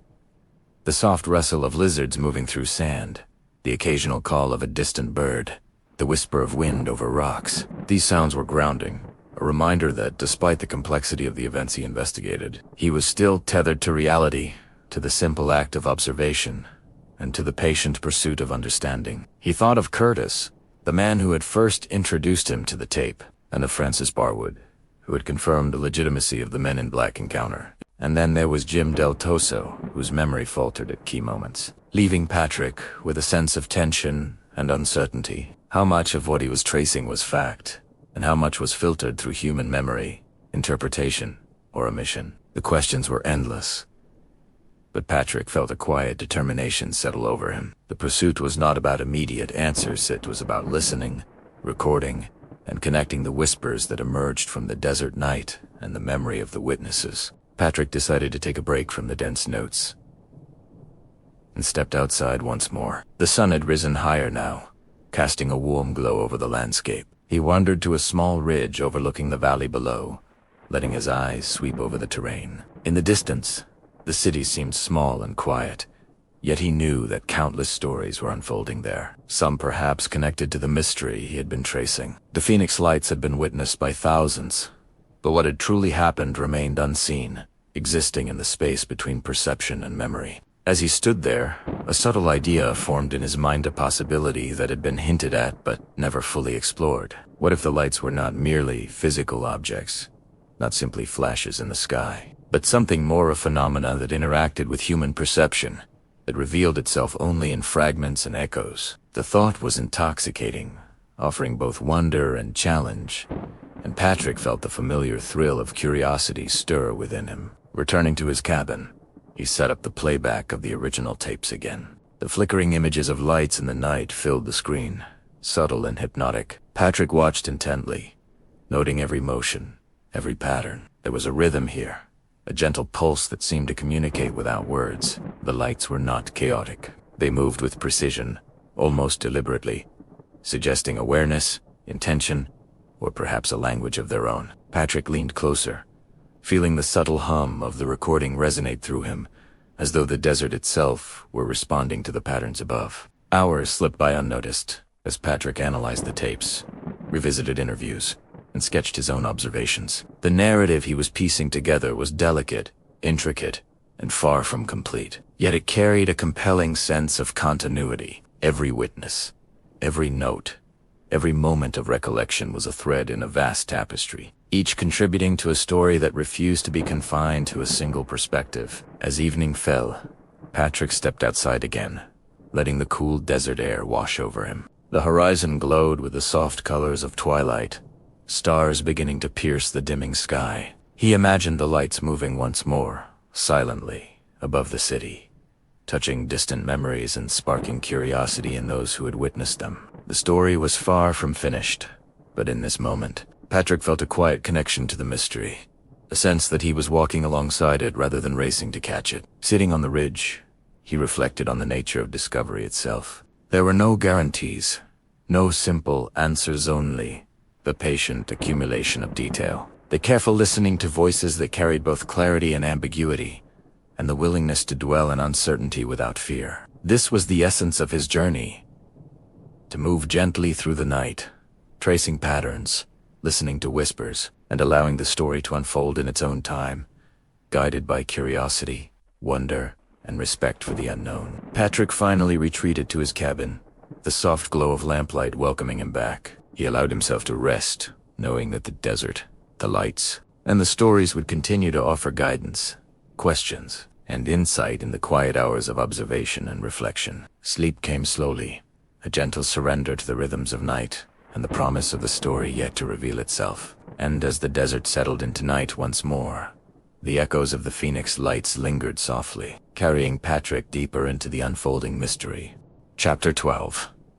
Whispers of memory. Night fell softly over the desert, painting the world in shades of deep indigo and silver. The air carried a gentle chill, brushing Patrick's skin as he stepped outside, letting his senses stretch into the quiet. He had come to understand that the desert was more than just a backdrop. It was a living, breathing companion, a space that encouraged reflection, patience, and the delicate tuning of perception. With each visit to these wide-open spaces, Patrick felt as if the ground beneath him and the sky above were conspiring to tell a story.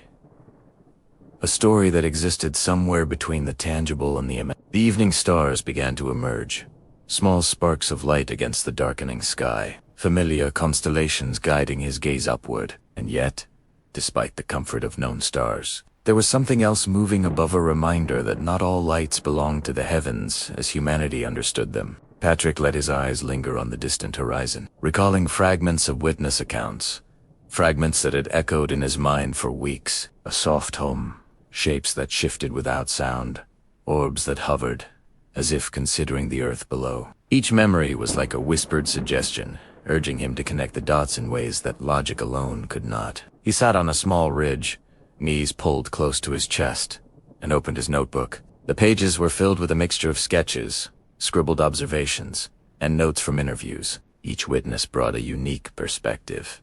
An elderly couple who remembered lights forming perfect triangles, a group of friends who described a serene, almost hypnotic movement across the sky, and even a lone night traveler who swore the lights had paused as if observing him. The details were different, but a rhythm persisted, a subtle pulse that spoke to Patrick's intuition even when words failed. Patrick leaned back, the cool desert sand shifting beneath him, and considered how memory could be both fragile and revealing. Some witnesses were certain of details that others contradicted. Some remembered vivid colors, others recalled soft, almost imperceptible glows, and yet there was a harmony in these differences, a suggestion that the Phoenix lights had affected more than the eyes. They had reached into the mind, leaving impressions that were part observation, part memory, and part something altogether more subtle. He thought again of Richard Curtis, the man who had captured the lights on tape, and the strange path that tape had traveled. How easily stories could be questioned, misremembered, or even doubted outright. Yet, in spite of contradictions, Patrick felt a thread of truth running through the memories, a thread that hinted at something vast and patient, something that waited for those willing to listen without forcing conclusions. The wind picked up slightly, carrying the scent of desert sage and the faint trace of distant blooms. Patrick closed his eyes and imagined the lights, their movements not as flashes or streaks, but as soft dances across the sky. He thought of the men in black, and how even the strange, inexplicable elements of the story contributed to the texture of understanding. Perhaps these encounters weren't just about hiding or concealing, they were about framing, guiding, or even testing the human perception of what could be known. He opened his eyes to see the desert stretching endlessly, the silhouette of distant mountains sharp against the horizon. In the silence, he recalled a detail from one of Frances Barwood's interviews, the certainty with which she spoke about the events at the Westward Ho. Her conviction had been unmistakable, a quiet gravity that lent weight to Curtis's story, even as gaps and inconsistencies appeared elsewhere. Patrick realized that memory was not a simple ledger of facts. It was fluid, shaped by context, emotion, and the subtle pressure of human interpretation. Patrick returned to his cabin, carrying with him the night's calm and the hum of questions that refused to resolve themselves. He set the original tapes on the table, letting the faint flicker of lights play across the walls. Watching the images, he imagined the witnesses observing the phenomenon, the lights moving deliberately, almost thoughtfully. It was as though the sky itself was aware, shaping the narrative through movement, pause, and pattern. The more he watched, the more he understood that observation was a conversation, subtle and ongoing, between humanity and whatever had chosen to appear above. Hours drifted by. Patrick cross-referenced notes, highlighting consistencies, marking contradictions, and tracing the threads that wove together the memories of multiple witnesses. He considered Jim Del Toso, whose recollections had faltered in key moments, and wondered how much of memory was voluntary and how much was shaped by the weight of past encounters. He thought about Monty Haddix, who had mentioned the lengths to which people went to explore these phenomena, and realized that every fragment of testimony, every recalled detail contributed to a larger tapestry that would not be forced into clarity but understood in its subtlety. Patrick paused, letting his gaze drift to the sky again. The first hint of a shooting star traced a quiet arc across the heavens, a reminder of the impermanence and fleeting beauty of observation. And yet, even in impermanence, there was meaning. Every memory, every moment, every whisper of detail contributed to understanding not necessarily a final answer, but a framework through which to interpret mystery. Patrick felt a quiet satisfaction in this realization, a sense that he was participating in the story without demanding to own it. He thought about the people who had witnessed the lights, their curiosity, their questions, and their quiet awe. They had experienced something extraordinary, and in the retelling, Patrick recognized the shared humanity that connected them. Their voices, Tugbariet, carried a resonance that transcended time, echoing across decades and deserts, whispering the possibility of something larger than the everyday world. Patrick allowed himself to dwell in that quiet resonance, feeling the gentle hum of memory, observation, and reflection align. The tapes continued to play softly in the background, flickering images of lights that seemed alive, almost sentient, moving with purpose and precision. It was hypnotic, soothing, and deeply compelling, a reminder that mystery need not be solved immediately to be deeply felt. He drifted toward sleep that night with the sense that the story was expanding, growing, and unfolding, just as it had for all the witnesses before him. The Phoenix Lights were not simply an event of 1997, they were a continuing narrative, a soft murmur across time and space that encouraged attention, patience, and wonder. Patrick's role was not to capture the phenomenon in its entirety, but to honor the whispers, the fragments, and the impressions that formed the mosaic of understanding. As the desert quieted around him, Patrick felt the gentle pull of reflection, the awareness that every detail mattered, every memory carried weight, and every story, no matter how fragmented, was a thread in the larger tapestry of the unknown. The night seemed to breathe along with him, expanding, contracting, alive with subtle motion and gentle hints of light just beyond perception. The hum of the past, the echoes of witness memory, and the soft pulse of the unexplained coalesced into a quiet symphony, one that Patrick allowed himself to inhabit fully. Understood perhaps better than before that the story was not about resolution but about immersion, the patient observation, the listening to whispers, the acknowledgement that the universe might hold secrets that were not meant to be fully grasped, only gently explored. He finally closed his eyes, letting sleep fold him into its quiet rhythm, carrying him along the currents of memory, light, and curiosity. In dreams, he imagined the Phoenix Lights again, silent, hovering, and infinitely patient, inviting him to return, to observe, and to remember. And in the stillness of the night, Patrick realized that every whisper of memory was a guide, leading him closer to the hidden rhythms of the lights above. Chapter 13.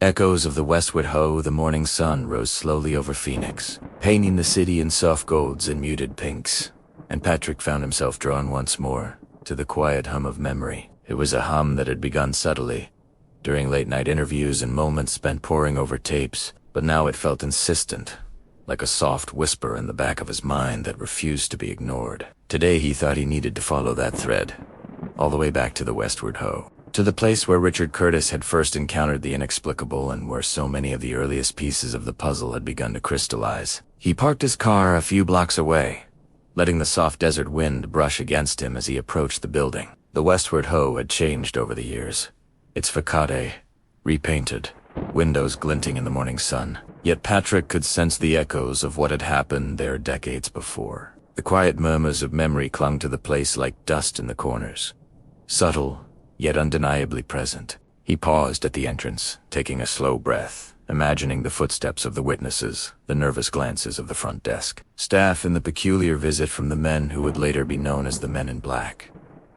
Inside, the lobby was calm and ordinary, the hustle of daily business unfolding around him. Yet Patrick's mind traced invisible patterns across the room, the angles of the reception desk, the positioning of the cameras, the spaces where witnesses might have waited and observed. He recalled Francis Barwood's voice, steady and certain, describing the day when the tape had vanished, when the Men in Black had appeared, and the peculiar authority that seemed to radiate from them. Patrick wondered again at her unwavering conviction, a stark contrast to the uncertainty that seemed to shroud the other parts of the story. He found a quiet corner near the back, away from the bustle of guests and employees, and pulled out his notebook. He flipped through sketches of the lobby, diagrams of how people had moved through the space, and notes on what witnesses had described. He tried to picture the Men in Black, precise, unflinching, and almost impossibly composed. Each recollection brought with it the soft tension of memories. They were vivid in detail, yet shrouded in the ambiguity of decades past. Patrick realized that memory was rarely a straightforward record. It was a living thing, shaped by perception, emotion, and the subtle pressures of storytelling itself. Patrick's thoughts drifted to Curtis.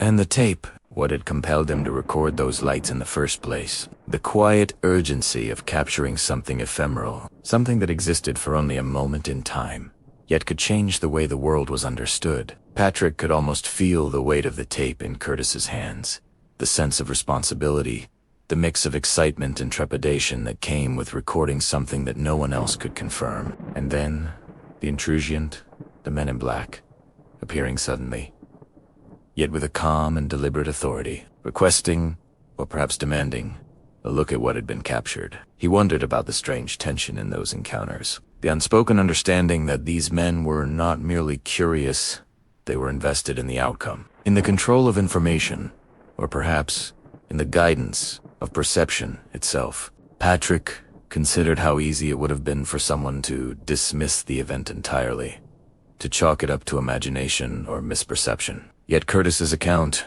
combined with Francis Barwood's testimony, added a weight that could not be ignored. It was a thread, fragile yet undeniable, stretching through time and memory, connecting witnesses, skeptics, and the mysterious lights themselves. Patrick sat quietly, imagining the conversation that must have taken place between Curtis, Barwood, and the Men in Black. The air in his mind was thick with the precision of the visitors, their inquiries subtle yet insistent, asking questions that seemed both ordinary and extraordinary. What do you have? How did you capture it? Who else knows? These questions, simple on the surface, carried an unspoken gravity, a weight that suggested consequences far beyond what could be easily understood. Patrick's pulse quickened at the thought, not out of fear, but from the thrill of proximity to something that transcended ordinary experience. He closed his eyes briefly, letting the memories unfold as if they were part of a dream. He could see Curtis, holding the tape. The flickering lights reflected in his eyes, the quiet anxiety of being observed. He could see Barwood, steady, meticulous, ensuring that records were kept and details were remembered. And then the Men in Black, a presence that was both ordinary and uncanny, moving with purpose, assessing, questioning, and leaving as quietly as they had arrived. Patrick felt this strange rhythm of time in those moments, the pause, the observation, the subtle exchange of knowledge, authority, and curiosity. Opening his eyes, Patrick reached for his recorder. He spoke softly, as if the walls themselves might carry his words to the past. He recounted everything he could remember from the interviews, from Curtis's initial recording to the Men in Black, the lost tapes, and the missing records. His voice wove the story with care, emphasizing the wonder and curiosity, the quiet tension, and the unspoken questions that lingered. He realized that telling the story,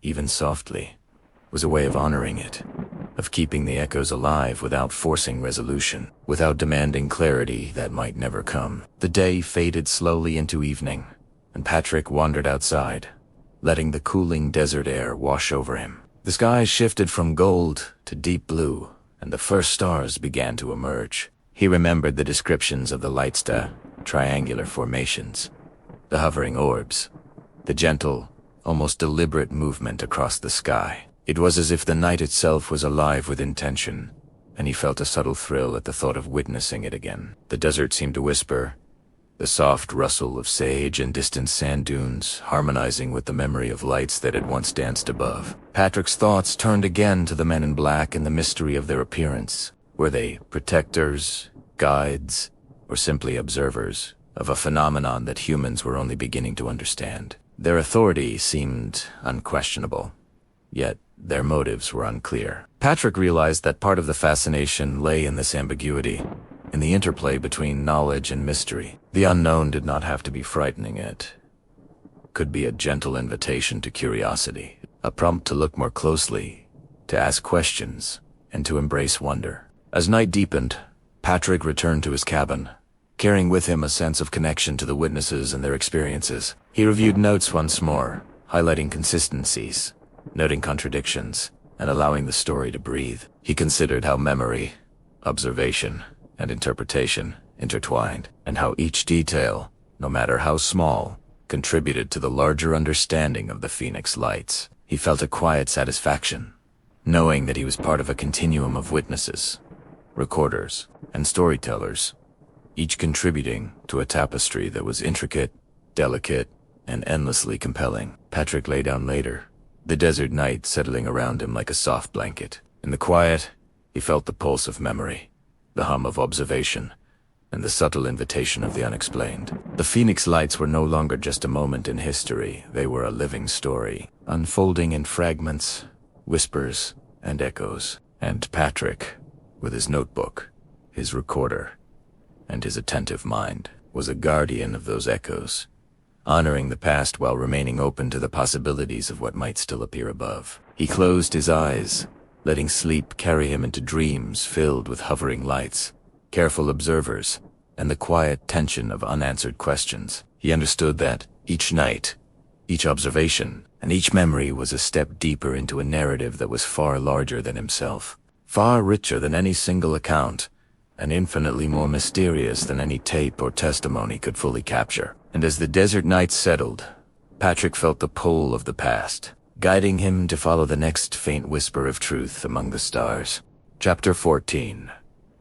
The Hidden Threads. The dawn came gently, spilling pale gold across the desert landscape, brushing the cacti and dry scrub with a soft warmth. Patrick sipped his coffee slowly, letting the quiet seep into his bones, and thought about the pieces of the Phoenix Lights puzzle that still floated in the air, elusive yet persistent. He had spent countless hours retracing steps, revisiting interviews, and rewatching the grainy footage that had been captured over 2 decades ago. But it was the hidden threads, the subtle connections, the whispered hints, the quiet coincidences that tugged at him the most. Those were the threads he needed to follow next. Patrick's mind wandered back to Frances Barwood and her insistence that the men in black had appeared not out of whim, but as part of something deliberate. She had described the events with a precision that made him pause. The missing tape, the lost records, the inexplicable presence of 3 precise, unassuming men-thieves were not accidents. They were patterns, like footprints pressed gently into sand, waiting to be noticed. And Patrick realized, the more he thought about it, that patterns were often the only thing that could reveal the truth hidden behind layers of memory and misdirection. He opened his notebook, flipping through scribbled notes, diagrams, and sketches. Names, dates, descriptions of the lights, and the sequence of events stretched across the pages like a map of constellations. Each dot represented a person, a memory, or a clue, and connecting those dots was his task, not to find definitive answers immediately, but to illuminate the paths, however faint, that could eventually lead him closer to understanding. Patrick recalled the Village Labs break-in, an event that had seemed almost incidental at the time, yet now pulsed with significance. Records gone, explanations vague, memories uncertain. Yet In every story he heard, there were hinstini, almost imperceptible clues that suggested more than met the eye. He imagined the laboratory at that moment. Machines humming softly, the faint scent of electronics and old paper, and someone or some people moving with purpose among the shadows. What were they, and why had they taken such care to avoid leaving evidence? Elianed by letting the image expand in his mind, and thought of Jim Doltoso's radio interview from 1997. Jim's recollection of the three men arriving, the complex papers referencing zero-point energy, gamma radiation, and intergalactic scenarios. It all seemed almost surreal. Yet, Patrick felt it was real, not in a sensational way, but in the quiet insistence of memory and testimony. The story had a rhythm, a pulse that spoke of something larger, something beyond ordinary comprehension. Patrick thought of the moments between statements to pauses, the hesitations, the subtle ways people revealed more than they realized. Curtis Barwood Deltosoishavam had moments where the story bent, where the details shimmered in uncertainty, and it was in those moments that Patrick found the most profound insights. Sometimes, truth was not in the loud declarations, but in the quiet inconsistencies, the almost imperceptible patterns that refused to align neatly. He walked slowly outside, the desert wind brushing gently across his skin, and imagined the Phoenix sky on March 13th, 1997. The lights immense and silent, moving in deliberate formations above the city. He tried to picture the scene from multiple perspectives: the witnesses on the ground, the families observing from their porches, the few who managed to capture footage. There was a serenity in that image, a calmness that belied the extraordinary nature of what had occurred. Patrick felt that serenity, a subtle hum of reassurance, and realized it was part of the story itself, a reminder that wonder could exist without chaos. Patrick's thoughts drifted to the men in black once more, the three figures who had appeared so ordinary, yet carried an undeniable weight. Their questions, their presence, the way they tested knowledge with subtle probes, it all suggested a careful, deliberate observation. Patrick imagined how Curtis must have felt, holding the tape, confronted with authority that was calm, precise, and completely impenetrable. And yet, there had been no fear, only a quiet, almost reverent acknowledgement of the unknown, the understanding that some events demanded careful attention rather than immediate explanation. He remembered the papers Jim had been handed, the intricate equations, the diagrams detailing optical patterns, and references to phenomena that Patrick could barely comprehend. He thought about zero-point energy, intergalactic scenarios, gamma radiation terms that seemed fantastical, yet grounded in real research. The depth of these inquiries suggested that someone or something was exploring the edges of understanding, probing not for spectacle, but for knowledge. Patrick felt a gentle shiver of curiosity, a whisper of awe that reminded him why he had embarked on this journey in the first place. Patrick spent the rest of the day reaching out to more witnesses, speaking softly, asking questions that encouraged storytelling rather than confrontation. Each voice added another layer, another perspective to the tapestry he was weaving. Some remembered clearly, others vaguely, and a few with doubt or hesitation. But Patrick learned to listen not just to the words, but to the rhythm between them, the cadence of memory, the pauses, the sighs, the laughter that betrayed more than a simple answer ever could. As night approached, the desert sky deepened into a rich indigo, and the first stars began to shimmer. Patrick felt a quiet anticipation, a sense that the next thread in the story might reveal itself under the canopy of night. He imagined the lights once more, the subtle movements across the sky, the way they had seemed almost alive, responding to something unseen. And in that imagining, Patrick found a gentle clarity, a reminder that the Phoenix Lights were more than a singular event. They were a story that unfolded in layers, in echoes, and in the quiet spaces between observation and understanding. He pulled his notebook close, jotting down reflections, insights, and lingering questions. The hidden threads were there, subtle and delicate, woven between memory, testimony, and observation. Patrick realized that his task was not to rush toward resolution, but to trace these threads patiently, to honor the whispers of the past, and to allow the story to grow naturally in its own time. The desert night deepened, cool and quiet, and Patrick lay back under the stars, letting the vastness of the sky fill him with wonder. Each twinkle of light was a reminder that the unknown was not something to fear, but a gentle invitation to curiosity. He imagined the Phoenix lights, distant and serene, and felt the pulse of connection that linked between witnesses, investigators, and the ever-present mystery that hovered just beyond understanding. Patrick closed his eyes, surrendering to the calm of night, letting the threads of memory and possibility drift through his mind like a soft breeze. The story was far from complete, but he felt a quiet contentment in the pursuit, in the delicate weaving of observations, and in the gentle unfolding of truth that revealed itself slowly, patiently, like the stars themselves. And as the night deepened, Patrick felt the subtle tug of another thread, promising that the next layer of the story was waiting just beyond the horizon. Chapter 15.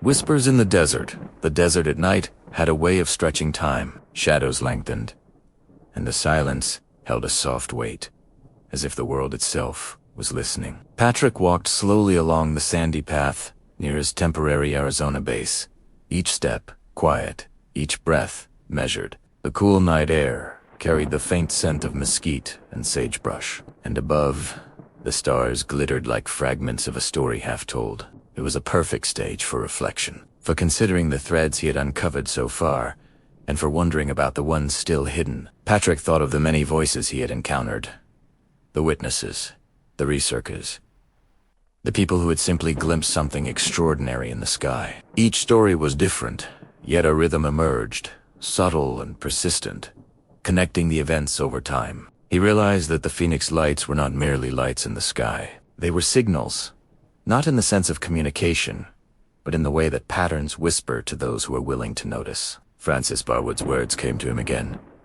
The men in black weren't bluffing. They were careful, deliberate, precise. Patrick remembered how she had described the figures, how their calm presence was unsettling, yet strangely comforting. They didn't shout or threaten. They asked questions, watched, measured. It was as if the universe itself had sent these quiet emissaries to see how humans would respond to glimpses of something beyond ordinary understanding. Patrick's mind drifted to Jim Del Toso, to the 1997 radio interview that had so strangely illuminated the story. The papers handed to him full of complex diagrams, references to zero-point energy and intergalactic scenarios, were dense, intimidating, yet undeniably real. Patrick felt a shiver of awe, remembering the meticulous care with which Jim had recounted the visit of the three men. Even decades later, those moments felt precise, calibrated, like a delicate clockwork mechanism designed to test, to observe, to provoke curiosity without fear. As he walked, Patrick recalled the curious interaction where the men in black had implied that they acted under his orders.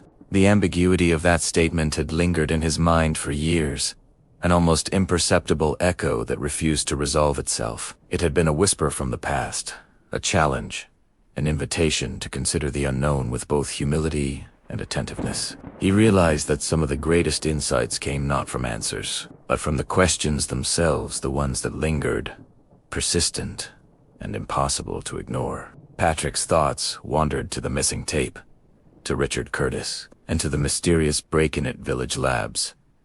The records that were gone, the explanations that didn't quite align, all suggested a careful orchestration. He imagined someone or something moving in the shadows, making choices designed to guide or test those who sought the truth. And yet, he reminded himself, there was no need for fear. The unknown was not hostile.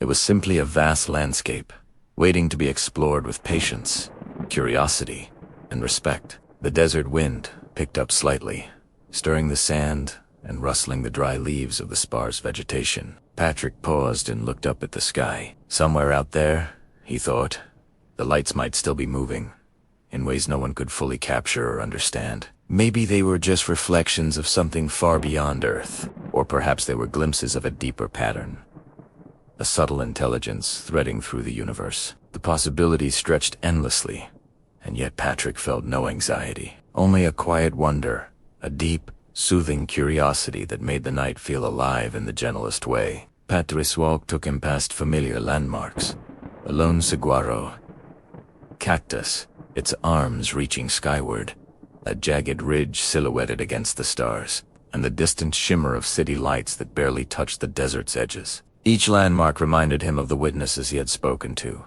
the personal landscapes in which they had experienced the lights. Some had watched from their porches, some from car windows, others from open fields, each perspective unique, yet connected by the same inexplicable phenomenon. He thought of the people who had appeared almost like shadows themselves, guiding him through the edges of the story, the quiet emissaries, the researchers, even the men in black. Their presence was subtle, never intrusive, but it shaped his path nonetheless. Patrick realized that the story of the Phoenix Lights was not just about what was seen in the sky, but about the interplay of perception, memory, and the human capacity for wonder. The night deepened further, and Patrick felt the soft pull of curiosity tugging him onward. He remembered a detail from one of Jim Del Toso's interviews, the careful observation of his knowledge, the subtle probing about scientific papers, the layered questions about gamma radiation and optical patterns. It was an unusual approach,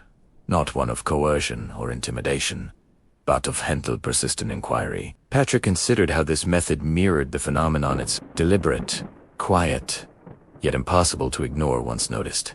He found himself thinking about how easily human memory could bend, how the mind could layer stories, facts, and impressions over time, creating subtle distortions that only became apparent with careful listening. Each witness, each researcher, each snippet of conversation was a thread woven into a larger tapestry, some clear, some frayed, but all part of the greater pattern. Patrick's task was to trace those threads gently, to follow them wherever they led, and to honor the story as it revealed itself in pieces, layers, and echoes. Patrick stopped near a small rise in the desert, where the horizon opened wide and the stars seemed closer, brighter, almost tactile. He imagined the lights once more, moving across the sky in perfect formation, silent and serene, yet profoundly impossible to ignore. He pictured the families watching, the photographers capturing what they could, and the witnesses speaking in hushed tones about what they had seen. And he felt a quiet connection not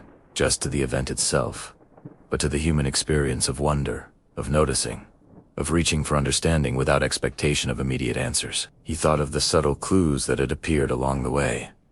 A hesitant word, a misplaced document, a fleeting memory. Each had contributed to a sense of depth, a recognition that the Phoenix Lights were not a single event, but a story that unfolded across perspectives, across decades, across lives. Patrick felt a gentle satisfaction in tracing these echoes, even without complete understanding. Some mysteries, he realized, were meant to be explored, not solved. As he stood under the stars, the desert wind whispering around him, Patrick allowed himself a moment of quiet reflection. The night was calm, the sky immense, and the story his story of investigation, curiosity, and discovery felt alive in the space between thought and perception. He knew that more threads awaited, more whispers to be heard, and more layers of understanding to unfold. But for now, he simply breathed, felt, and watched the desert night hold its secrets softly, patiently, like a lullaby, meant for those willing to listen. And as the desert slept under a sky of endless stars, Patrick sensed that the next whisper, the next thread, would soon reveal itself, pulling him deeper into the story. Chapter 16. Echoes of the past. The next morning dawned slowly over the Arizona desert, soft hues of pink and gold spreading across the horizon. Patrick sat quietly on the edge of a small rocky bluff, his notebook open but untouched, and allowed himself a moment of calm. The night had been long with reflection, and the desert's silence seemed to carry a kind of patience he rarely experienced in the bustle of daily life. It was as though time itself had slowed, stretching each second into a quiet meditation, perfect for listening not just with the ears, but with the mind and heart. Patrick thought about the witnesses he had already spoken with, the people who had been part of the Phoenix Lights story decades ago. Their memories, vivid in some moments and foggy in others, created a delicate mosaic of experience. Each account, each gesture, each pause, held subtle clues, hints of something larger than any single person could capture. Some spoke of the lights as if they had been ordinary phenomena,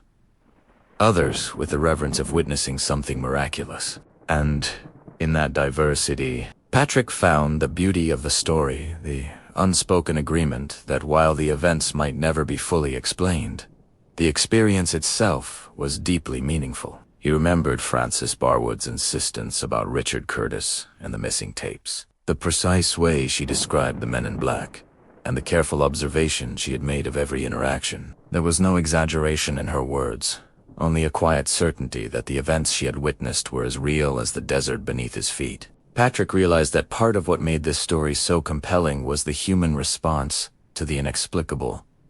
The curiosity, the caution, the way people remembered and reinterpreted what they had seen. Patrick rose from the bluff and began walking toward a narrow wash, the gravel crunching softly beneath his boots. The desert around him was waking slowly, the early light catching on the ridges and cacti, painting long, delicate shadows across the sand. It was the kind of morning that demanded observation, the kind of morning where the world seemed to whisper its secrets to those willing to pay attention. Patrick could almost feel the echoes of the past moving through the landscaped footsteps of people who had been here before him, the silent movements of witnesses gazing up at the same sky, decades apart. He thought about the men who had visited Jim Del Toso at Village Labs, those precise, quiet figures who asked questions not for control but for understanding. Their presence, even remembered after all these years, suggested an intelligence at work that was patient, methodical, and profoundly curious. Patrick found himself wondering if the Phoenix Lights had been a kind of test not of knowledge or power, but of perception and attention, a measure of humanity's ability to notice and contemplate without panic or haste. Patrick's mind wandered to the missing tapes, the elusive Richard Curtis, and the gaps in the records at Village Labs. Each anomaly, each inconsistency was like a ripple in a still pond evidence of movement, of action, of something that had touched the world and left subtle, almost imperceptible traces. Patrick realized that these gaps were not obstacles, but invitations, spaces in which the imagination and curiosity could grow. The unknown was not a void, but a fertile ground for reflection, for gentle exploration, for questions that had no immediate answers but held infinite possibilities. He continued his walk, noticing the small details around him though.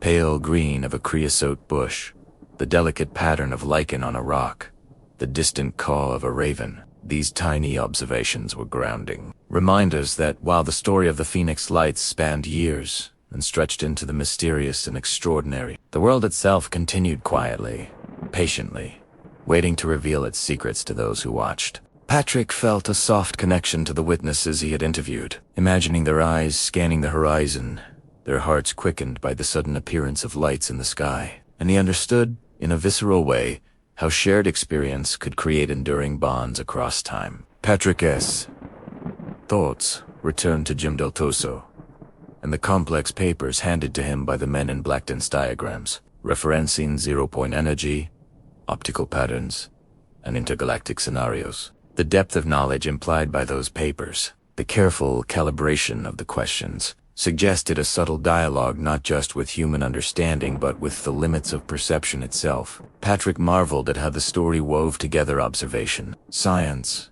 human experience, and a sense of mystery that refused to be simplified. It was a story that demanded patience, attention, and a willingness to sit with the unknown, to let the echoes of the past resonate within the present. As the morning wore on, Patrick made his way toward a small arroyo, where the sand was cooler and the shadows of the cliffs formed protective patterns. He imagined the families and neighbors watching the sky, their faces lit by curiosity and awe. The fleeting appearance of lights that defied explanation yet left an indelible mark on memory. He thought of the careful recordings, the photographs, and the moments of hesitation and wonder, all contributing to a tapestry that spanned decades and stretched across personal and collective experience. Patrick's footsteps slowed as he reflected on the emotional resonance of the story. The Phoenix Lights were not simply an event to be recorded or explained. They were a meditation on perception, a call to notice, to question, to observe without immediate judgment. Each witness, each interaction, each fragment of memory was a gentle nudge toward deeper awareness, a reminder that the universe was vast, intricate, and patient. Patrick felt a quiet thrill at being part of this unfolding story, even as he recognized that many pieces would remain elusive, mysteries in their own right. The desert wind stirred gently, carrying the soft sound of shifting sand and the faint whisper of distant voices, echoes of conversations held decades ago. Patrick paused, closing his eyes for a moment, allowing the sensory details to envelop him. The warmth of the sun on his shoulders, the scent of dry earth, the faint rustle of small animals in the underbrush. These details were grounding, anchoring him in the present even as his mind wandered through the labyrinth of memories, interviews, and documents that composed the Phoenix Lights narrative. Patrick thought about the delicate balance between observation and interpretation, between remembering and imagining. Each witness had experienced the lights in a unique way, and yet there was a thread connecting them, subtle and persistent, guiding the story without dictating it. He understood that part of the story's power lay in its ability to resist full comprehension, to remain open-ended, and to invite ongoing reflection. It was a reminder that the unknown could be beautiful, gentle, and profoundly compelling, if approached with curiosity and care. As Patrick moved through the arroyo, he reflected on the role of storytelling itself. The Phoenix Lights were not just a phenomenon to be documented. They were a story to be felt, to be absorbed slowly, and to be shared with a sense of reverence and attention. Each retelling added layers of meaning, emotional depth, and subtle insight, transforming a single night of lights into a living narrative that extended across decades. Patrick felt a quiet satisfaction in contributing to this tapestry, knowing that each interview, each reflection, each detail captured the essence of human curiosity in the face of the extraordinary. He stopped near a small pool of water, its surface reflecting the early light of the sun, and allowed himself a moment of stillness. The reflection of the sky, of the desert, of the mountains in the distance, seemed almost like a mirror of the story itself, fragmented yet whole, mysterious yet approachable.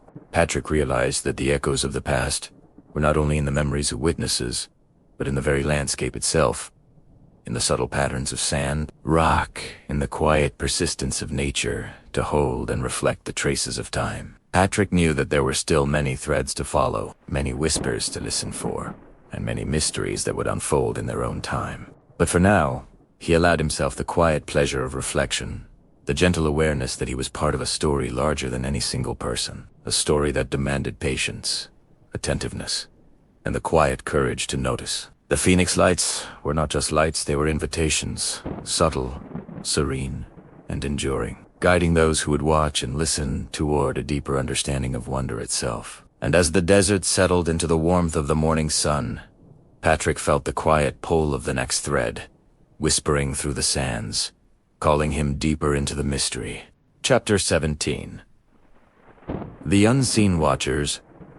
The day had grown warmer, but the desert held its secretive coolness in shaded crevices, a gentle reminder of the slow, careful passage of time. Patrick wandered along a narrow path that traced the edge of a dry wash, the soft crunch of sand beneath his boots, a steady, comforting rhythm. He felt the quiet hum of anticipation, as if the land itself was alive with memory, carrying whispers of those who had once stood beneath the vast, open sky and looked upward, searching for answers they could barely name. Patrick's mind drifted back to the men who had visited Jim Del Toso years before. The three figures so precise and methodical, yet enigmatic, their presence both grounding and unsettling. He imagined them again in their professional attire, polite but deliberate, questioning with a depth that suggested understanding far beyond the ordinary. There had been no threat, no demand for submission, only an insistence on knowledge, on comprehension, on observing the way the world responded to extraordinary phenomena. Patrick found himself wondering if perhaps these figures, these unseen watchers, were not merely part of the story of the Phoenix Lights, but guardians of its subtler truths, guiding, probing, and cataloging the human response to what could not easily be explained. As he walked, he recalled the intricate papers they had handed to Jim, dense with diagrams, equations, and references to energy systems that seemed to belong to a universe both far away and intimately connected to their own. Patrick tried to remember the conversation, the way questions had been layered, the way observation itself had been tested. What had they truly wanted to know? And why had they emphasized that Jim's orders were involved? That he was, in some indirect way, a participant in the unfolding dialogue. Patrick felt a shiver of curiosity, not fear, at the subtle implication that the Phoenix Lights had been more than a single event, that their presence had rippled quietly through layers of observation, intention, and memory. The desert around Patrick seemed almost alive with these reflections. The wind stirred lightly, teasing the fronds of distant cacti, carrying the scent of sun-warmed earth and the faint musk of the desert flora. A hawk circled high above, its shadow fleeting across the sand, and Patrick felt a quiet kinship with this solitary observer, as though he and the bird were both attentive to the same subtle signals, reading the invisible patterns of motion and light. He remembered the witnesses' accounts, the families, the neighbors, the travelers who had stopped to gaze at the sky, wide-eyed and speechless, and he understood in a deeper way that observation itself was sacred, a kind of meditation that transcended ordinary understanding. Patrick's thoughts turned once more to Francis Barwood and the missing tapes, the records that had vanished from village labs, and the complexity of the Richard Curtis story. There was a peculiar beauty in the ambiguity of it all, the delicate interplay of truth and uncertainty, the gaps in memory, the missing records, the inconsistent recollections. They were not obstacles, but invitations. Invitations to listen, to notice, to question without rushing toward conclusions. Patrick felt a profound respect for the way human perception interacted with the unknown, shaping stories, preserving fragments of experience, and leaving room for imagination to breathe. He paused near a cluster of rocks, their surfaces warm from the morning sun, and watched as a small lizard darted across the sand, pausing briefly in a shadow before continuing. Patrick thought of the witnesses who had been present that night, each one seeing the lights in a unique way, each one interpreting them through the lens of their own experience. What did it feel like to witness something so vast, so beyond comprehension, that the mind struggled to find a familiar frame? Patrick understood that this was part of the magic of the story, the delicate balance between astonishment and familiarity, between fear and wonder, between the ordinary and the extraordinary. Patrick's steps led him to a small overlook where the desert spread wide in all directions, the mountains in the distance, jagged against the horizon. He imagined the lights moving across that very sky, the slow, silent glide of objects that defied conventional understanding. He thought of the meticulous observations, the videos,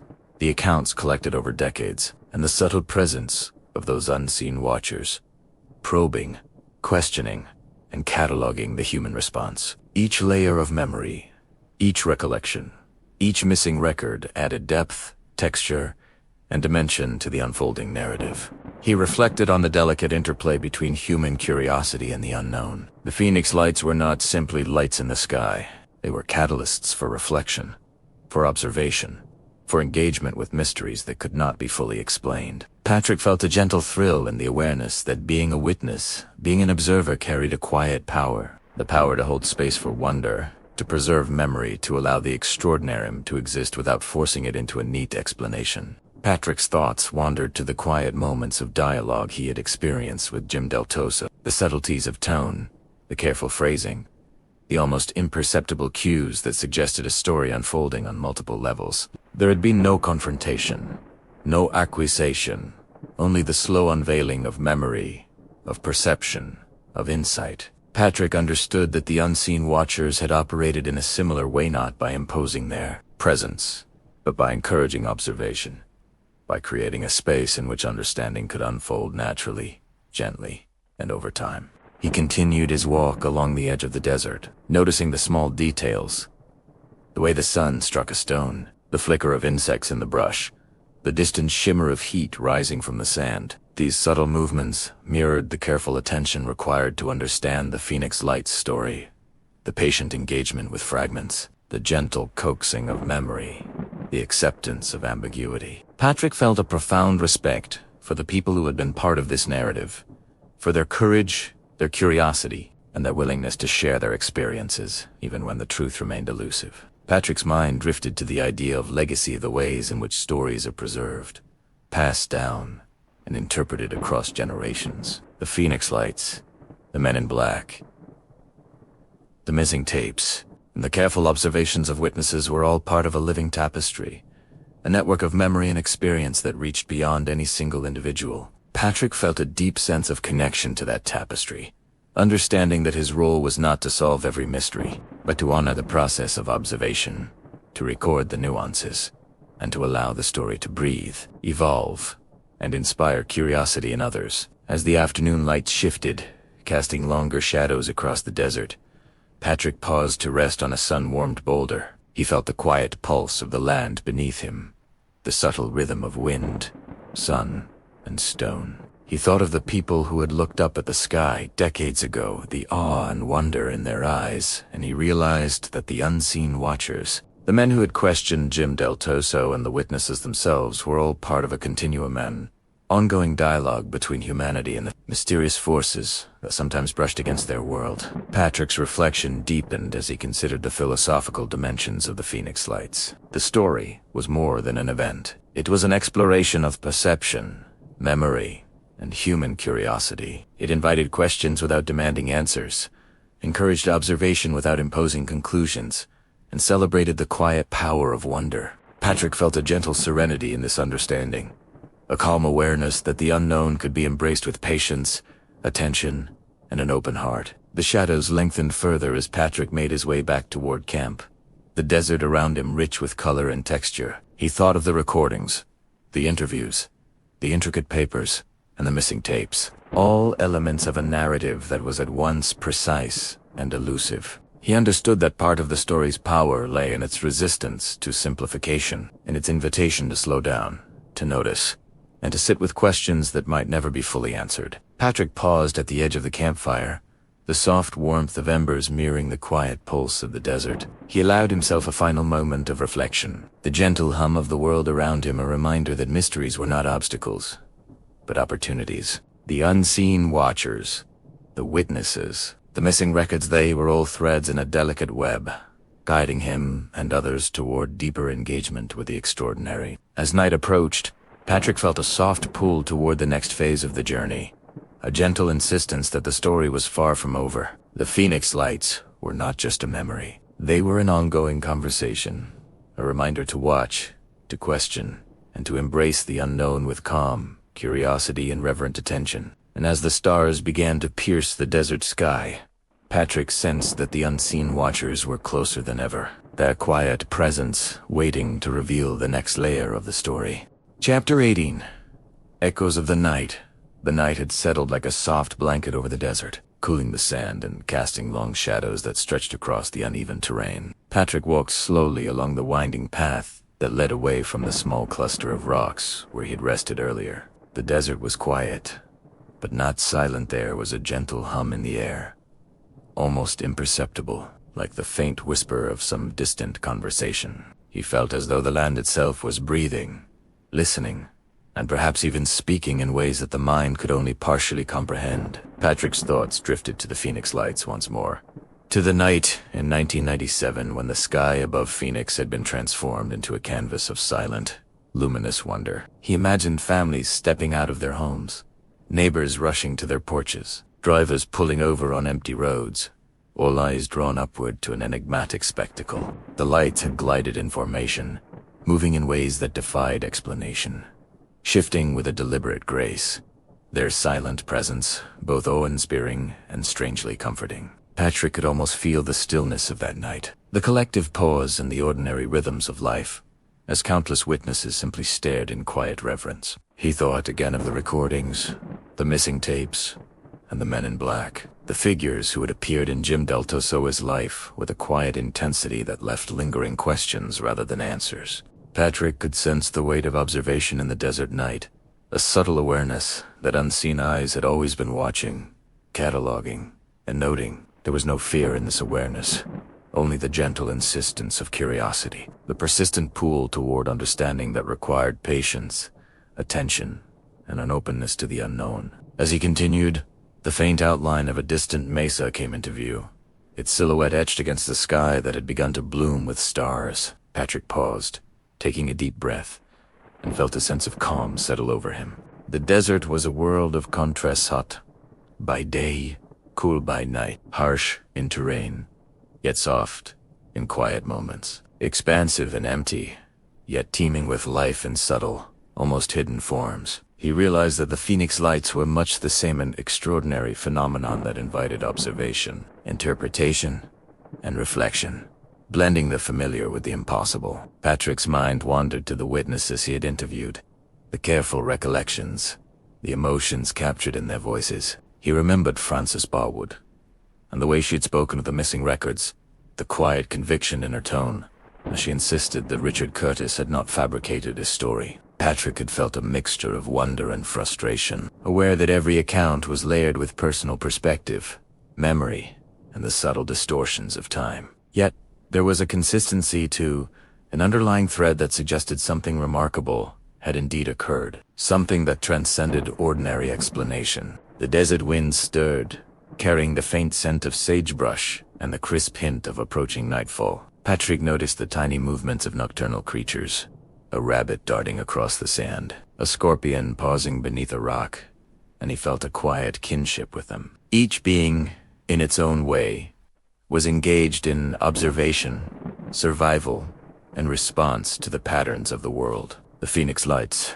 too, had been observers in a sense, silently passing over a human landscape, registering reactions, leaving impressions, and disappearing without a trace. Patrick recalled Jim Del Toso's encounter with the three men, their careful questioning, the dense scientific papers, the subtle probes into understanding and perception. The memory of that event felt almost dreamlike now, layered with the passage of time, yet vivid in its specificity. The men had asked about optical patterns, energy studies, and gamma radiation, not in a commanding or threatening way, but with a precision that suggested deep interest and meticulous observation. Patrick had always been struck by the elegance of their approach, the calm authority in their manner, and the gentle insistence on engagement without intrusion. Patrick continued walking, feeling the gentle pulse of the desert beneath him, each step a connection to the earth and to the layered stories of the past. He thought about memory itself,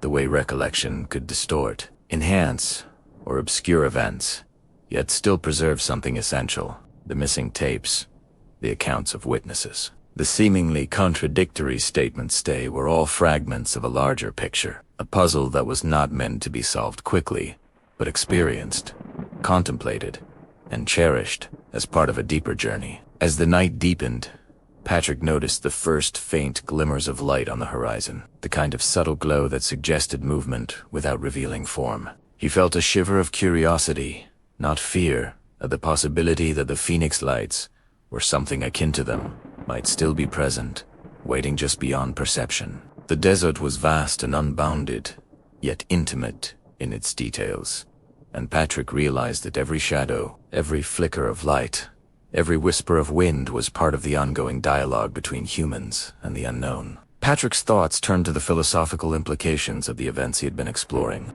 The Phoenix Lights were more than a visual phenomenon. They were an invitation to reflection, a gentle challenge to the mind to expand beyond familiar boundaries. Observation, patience, and curiosity were central themes, as were truth interpretation and the acceptance of mystery. Patrick felt a deep resonance with this approach, understanding that the journey itself, the slow, careful accumulation of experience and knowledge, was as important as any conclusion that might eventually emerge. He paused near a cluster of Joshua trees, their twisted branches casting intricate shadows on the desert floor. Patrick imagined the people who had witnessed the lights, the awe that had filled their hearts, the quiet conversations that had followed, and the ripple effects that had extended far beyond that single night. There was a beauty in the collective wonder, a subtle recognition that humans, when confronted with the extraordinary, responded with curiosity,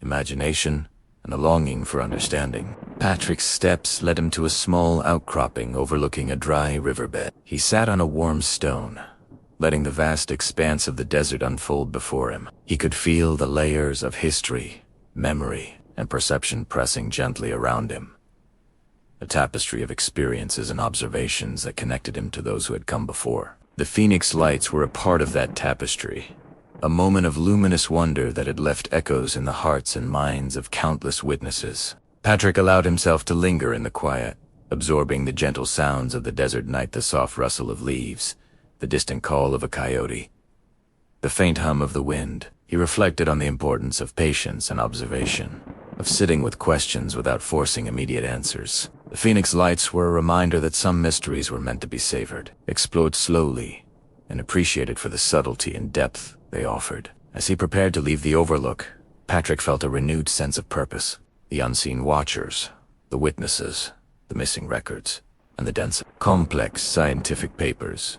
They were all pieces of a puzzle that extended far beyond any single person's understanding. The journey was ongoing, and every step, every observation, every quiet moment of reflection was part of a larger, unfolding narrative. Patrick began the walk back toward camp, the night cool and calm around him. The stars above shimmered softly, like distant fires in the sky, and he felt a quiet connection to the countless witnesses who had gazed upward, silently recording the experience in memory and imagination. The Phoenix Lights, he realized, were not just an event, they were a living story, a reminder of the beauty of observation, the power of curiosity, and the endless potential of the unknown. And as Patrick disappeared into the soft darkness of the desert, the echoes of that extraordinary night lingered, whispering secrets only those who listened carefully could ever hope to hear. Chapter 19. Whispers beyond the horizon. The desert was settling into a deeper rhythm, a slow, measured pulse that seemed almost alive. Patrick moved carefully over the sand. The grains cooled beneath his feet as the moon climbed higher, casting silver light over the vast landscape. Each step echoed softly, a gentle reminder of the quiet solitude that the night offered. In the stillness, he felt a kind of connection not just to the earth beneath him, but to the endless skies above, the infinite possibilities they contained, and the subtle whispers that traveled from horizon to horizon. Patrick's mind wandered back to the Phoenix Lights, the luminous orbs that had hovered silently above Phoenix so many years ago. He could picture them now, gliding in formation, enormous yet graceful, their presence impossible to ignore. He imagined families stepping outside, children pointing upward with wide-eyed wonder, neighbors gathering in shared curiosity. The lights had moved with an almost deliberate intelligence, a quiet elegance that made the ordinary world seem simultaneously smaller and infinitely larger. There was a stillness in the collective gaze,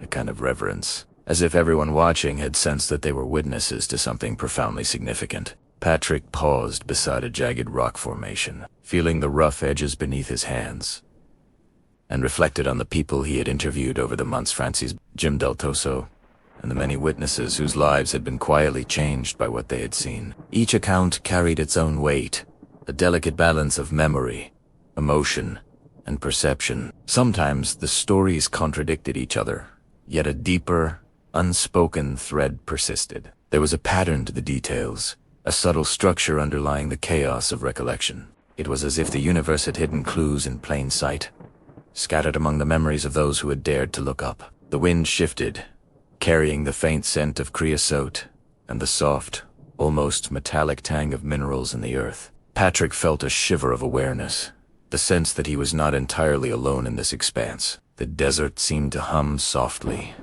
a gentle, persistent vibration that stirred curiosity rather than fear. Perhaps it was the energy of the place, or perhaps it was the echo of the extraordinary events he had spent years chasing. Either way, he knew that the landscape itself was a participant in the story, a quiet witness to every observation, every unanswered question, every fleeting glimpse of something larger than human understanding. Patrick's thoughts turned to the mysterious figures who had intersected with the Phoenix Lights storymen in suits, who appeared in Jim Del Toso's life with their careful inquiries, their precise questions about optical patterns, gamma radiation, and obscure scientific papers. Patrick remembered the way the men had studied Jim, testing his knowledge, his curiosity, his patience, without ever overtly threatening or coercing him. There was a strange elegance to their approach, a subtle insistence on engagement that left lingering questions instead of clear answers. Patrick had felt a quiet admiration for their methodical presence, their insistence on observation and understanding rather than confrontation. As he walked, Patrick imagined the three men approaching, their shadows stretching long under the moonlight, carrying with them an aura of purpose and quiet authority. He considered the possibility that they were still out there, quietly observing, cataloging, noting the unfolding patterns of human experience in response to the unknown. And yet, there was no fear in this thought, only fascination, the kind that drew him forward, step by step, into the unknown. Patrick stopped to rest on a low dune, watching the faint shimmer of stars reflected in the sand like scattered diamonds. He thought about memory and perception, how easily details could shift over time, yet how certain moments could remain indelibly etched in consciousness. The missing tapes, the conflicting stories, the subtle contradictions in witness accounts, all of it was part of a larger narrative that resisted simple explanation. And perhaps that was the point. Perhaps the mystery itself was a reminder that life, like the sky above Phoenix, was filled with things beyond comprehension,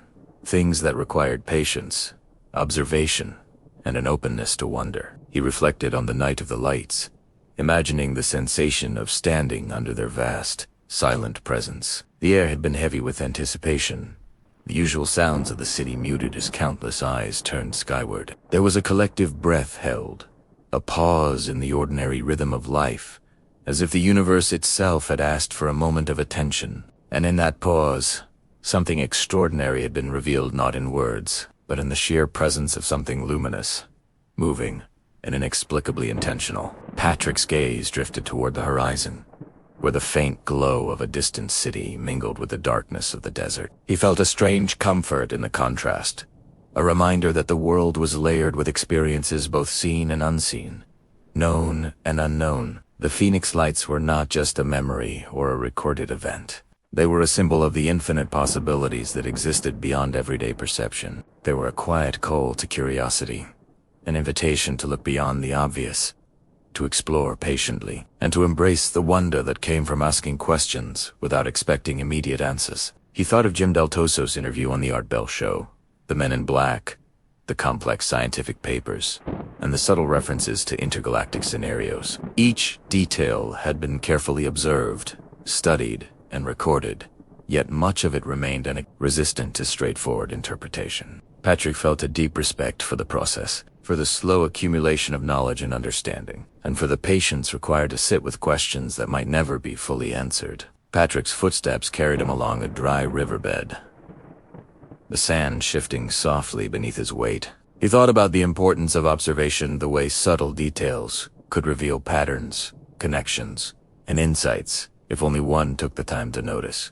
The Phoenix Lights were a lesson in attentiveness, in listening to the quiet, in trusting the senses while remaining open to the possibilities that lay beyond conventional understanding. There was a rhythm to this attentiveness, a gentle, persistent call to engage with the world in a deeper, more mindful way. As he walked, Patrick imagined the witnesses who had come forward over the years, each offering their perspective, their memory, their sense of wonder. He considered the courage it took to speak of something so extraordinary, to share an experience that defied explanation and risked skepticism or disbelief. And yet, there was a quiet beauty in their honesty, in the careful attention to detail, and in the willingness to embrace mystery rather than deny it. Patrick's thoughts drifted to the notion of interconnectedness. The way events, people, and experiences were subtly woven together across time and space. The Phoenix Lights, the missing records, the men in black, the interviews. The soul of it was part of a larger tapestry, a narrative that extended beyond any single individual or moment. The desert, the night sky, the stars, and the whispers of the wind were threads in the same story, inviting attention, reflection, and reverence. He paused once more on a low ridge, looking out over the endless expanse of sand, rock, and sky. The stars were bright, scattered like a sprinkling of cosmic dust, and Patrick felt a quiet humility in the face of their vastness. The Phoenix Lights were a reminder that the universe held wonders beyond imagination, that observation and curiosity were pathways to deeper understanding, and that the journey itself, slow, deliberate, attentive, was as meaningful as any answer that might eventually emerge. Patrick took a deep breath, letting the cool night air fill his lungs, and felt a sense of peace settle over him. The desert hummed softly, the horizon stretched infinitely, and the stars twinkled like distant companions, each one holding a story, a secret, a possibility. The Phoenix Lights were not just a memory, not just a phenomenon. They were an invitation, a gentle call to awaken to the mysteries around him, to embrace the unknown with patience, curiosity, and a quiet sense of wonder. And as Patrick continued his journey into the heart of the desert night, he felt the whispers of the horizon guiding him, hinting at discoveries yet to come, and urging him to listen more closely than ever before. Chapter 20. The echo of forgotten truths. The desert had a way of making time feel elastic, as if hours and minutes stretched and curved like the sand dunes themselves. Patrick moved slowly, letting the silence guide his steps, letting the soft crunch of sand beneath his boots set a rhythm for his thoughts. The world around him seemed suspended between past and present, memory and possibility. Each breeze whispered secrets, carried fragments of distant conversations, and reminded him that every step he took was part of a larger, unfolding story. He thought back to the countless interviews, the hours spent listening to witnesses who had been forever changed by what they had seen in the night sky above Phoenix.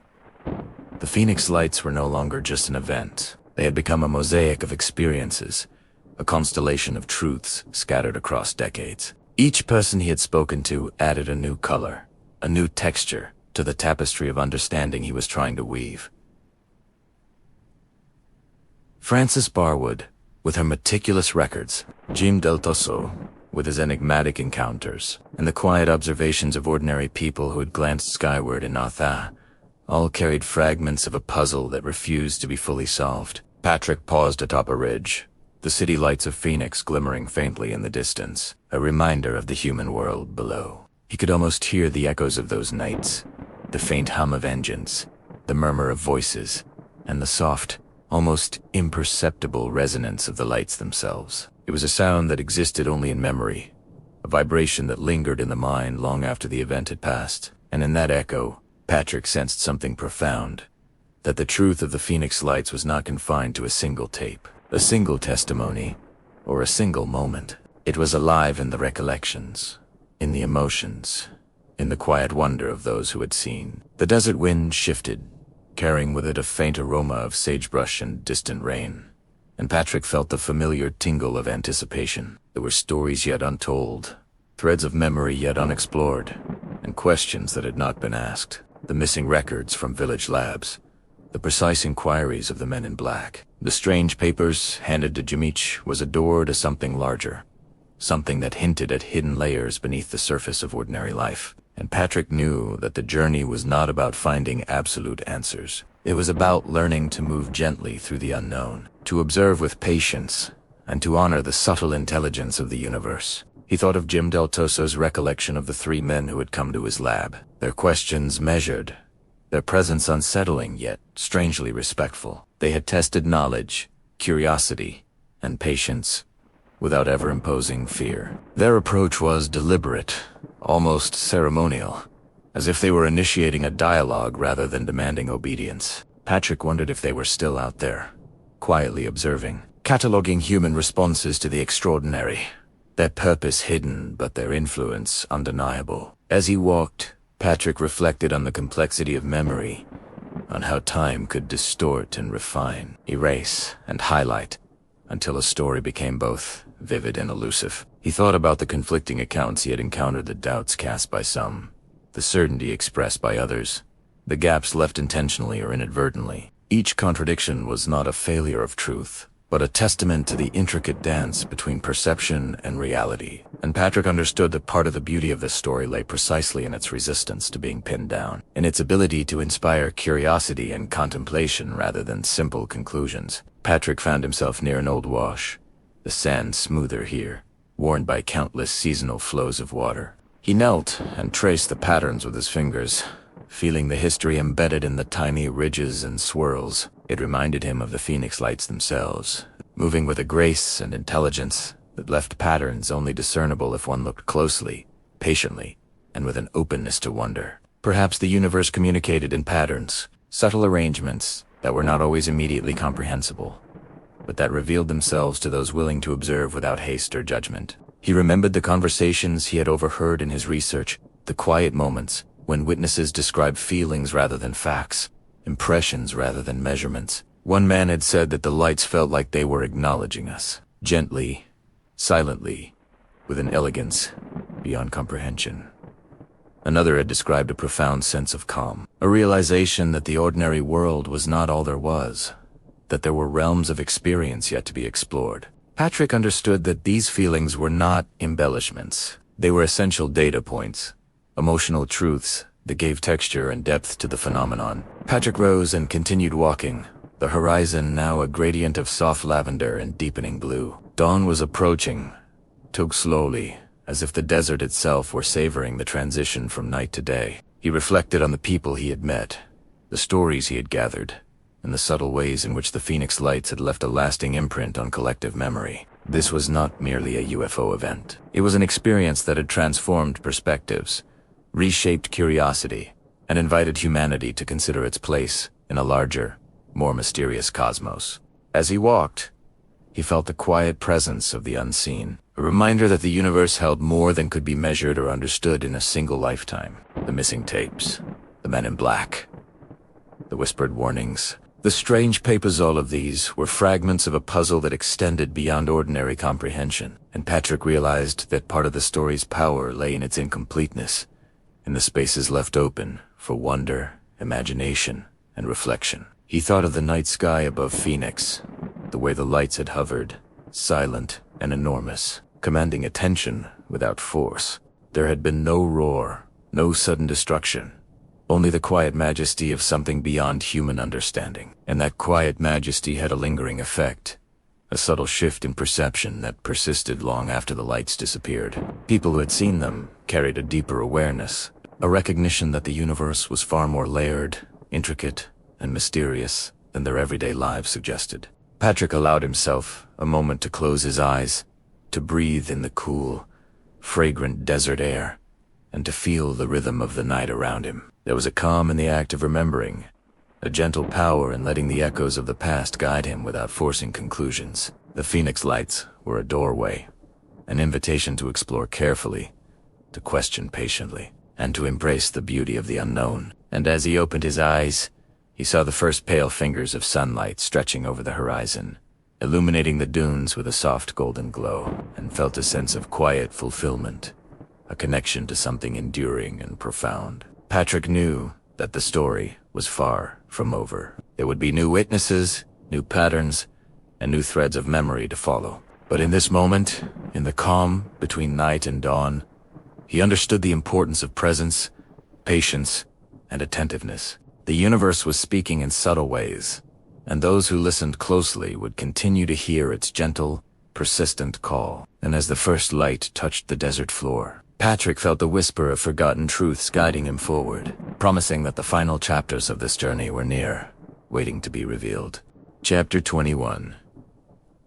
The night sky speaks. The desert had fallen silent once more, the kind of silence that feels like a soft, heavy blanket laid over the world. Patrick walked slowly along a winding trail, the sand cool beneath his feet, despite the warmth of the lingering sun. The city lights of Phoenix glimmered faintly far below, like a scattering of fireflies caught in the vast expanse. But up here, away from the hum of human life, he felt the sky open wide above him, endless, vast, and impossibly deep. The memory of the Phoenix Light still lingered in his mind, vivid and luminous, like a gentle pulse beneath the surface of reality. Patrick had spent years chasing fragments of this story, following whispers, clues, and recollections that spanned decades. He had listened to witnesses, reviewed old tapes, traced the movements of those who had been closest to the events, and pieced together narratives that were both astonishing and mysterious. He knew now that the Phoenix Lights were not simply a singular event. They were a window into something larger, something that stirred curiosity, awe, and quiet wonder in anyone who looked carefully enough. He remembered the night of the lights the way they had hung in the sky, silent and commanding, moving as if with intention. There had been no fear, only a profound, almost sacred awareness. People had stopped, gazed upward, and felt themselves drawn into the quiet majesty of the phenomenon. Patrick thought about the whispers of witnesses, how they described the lights as if they were communicating without words, offering a gentle invitation to contemplate the cosmos in ways that went beyond ordinary understanding. The desert air shifted, carrying with it the faint scent of sage and distant rain, and Patrick felt a familiar tingle of anticipation. Every step reminded him of the unseen threads connecting past and present. Testimonies of Francis Bar, the enigmatic presence of Jim Del Toso, and the puzzling accounts of the men in black. All of it had woven together into a tapestry of wonder and mystery that refused to be neatly solved. And perhaps that was the point, that some truths were not meant to be fully contained, but to spark imagination, curiosity, and reflection. Patrick paused atop a small rise and looked out across the desert. The horizon stretched endlessly, painted in shades of purple and gold as the sun dipped lower. He thought of the people he had interviewed over the years, their expressions, their gestures, the quiet tremor in their voices when describing the inexplicable. Each story, each memory, added layers of depth to the phenomenon. The Phoenix Lights were no longer just lights. They had become a symbol of something much larger, a reminder that the universe was alive with wonder, and that human understanding was always only a beginning. He could almost hear the faint hum of the lights themselves, a soft resonance that lingered in memory long after the event. It was a sound that did not belong to the physical world alone, but to the mind, the heart, and the imagination. Patrick closed his eyes and allowed himself to feel it fully, the curiosity, the quiet thrill of being a witness to something extraordinary. There was a rhythm to it, a pulse that seemed to echo through the air, through the sand, through the very marrow of his bones.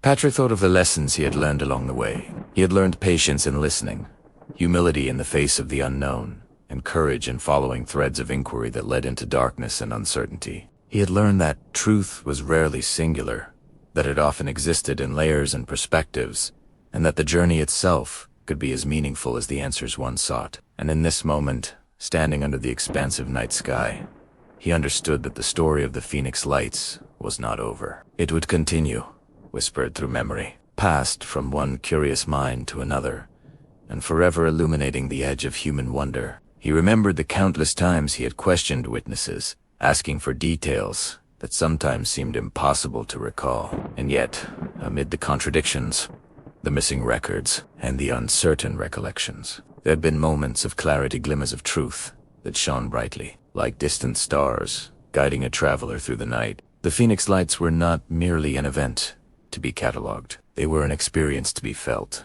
a meditation on the mysteries that lay just beyond the edge of perception. Patrick's gaze drifted upward once more, to the stars beginning to pierce the twilight. Somewhere out there, beyond the bounds of human understanding, the same lights that had captivated Phoenix decades ago might still be moving, still observing, still inviting humanity to notice and wonder. There was no need for fear or urgency, only presence, awareness, and a willingness to listen. The night sky spoke in gentle whispers, in subtle patterns and rhythms, and those who paid attention could hear the universe itself breathing, alive with secrets. He thought back to Jim Del Toso's encounter with the men in black, the strange papers that referenced zero-point energy and intergalactic scenarios, and the cryptic messages that seemed to float just out of reach of comprehension. These threads were not loose ends to be tied. They were part of the tapestry, adding texture, depth, and mystery. Patrick understood now that each unanswered question, each seeming contradiction, was an essential part of the story. It was not about closure, it was about the unfolding, the exploration, and the quiet revelation of wonder. As he wandered through the desert, Patrick allowed his mind to drift with the rhythm of the night. He remembered the voices of witnesses, the glow of their descriptions, the emotions that had surfaced when they recounted what they had seen. Their experiences were not just memories, they were living testaments to the extraordinary, fragile glimpses of a universe that existed beyond the ordinary, everyday world. The Phoenix Lights were proof, not of alien arrival or conspiracy, but of possibility, of beauty, of curiosity that could never be fully contained. Patrick stopped once more, inhaling the cool air, feeling the pulse of the desert and the subtle hum of the world around him. He felt connected to everything: the past, the present, the countless lives touched by these mysterious lights, and in that connection, he found a profound sense of peace. The story of the Phoenix Lights had led him here, not to a final answer, but to understanding that wonder itself was enough, that the act of seeking, observing, and reflecting was a gift in its own right. He watched the sky darken fully now, the first stars blazing with clarity and intensity, and then, there it was, swept above the horizon, faint but unmistakable. Shimmer of movement. A delicate glimmer, a whisper of light that seemed to call to him. Patrick smiled softly, knowing that the universe was still speaking, still offering its quiet invitation to look, to wonder, and to embrace the mystery that lay beyond sight. In the soft, calm night, he whispered to himself, "Some things are meant to be felt more than understood. Some stories are not solved, they are lived and wept at." Patrick took a deep breath, letting the desert, the stars, and the lingering echo of the phoenix lights wrap around him like a gentle lullaby.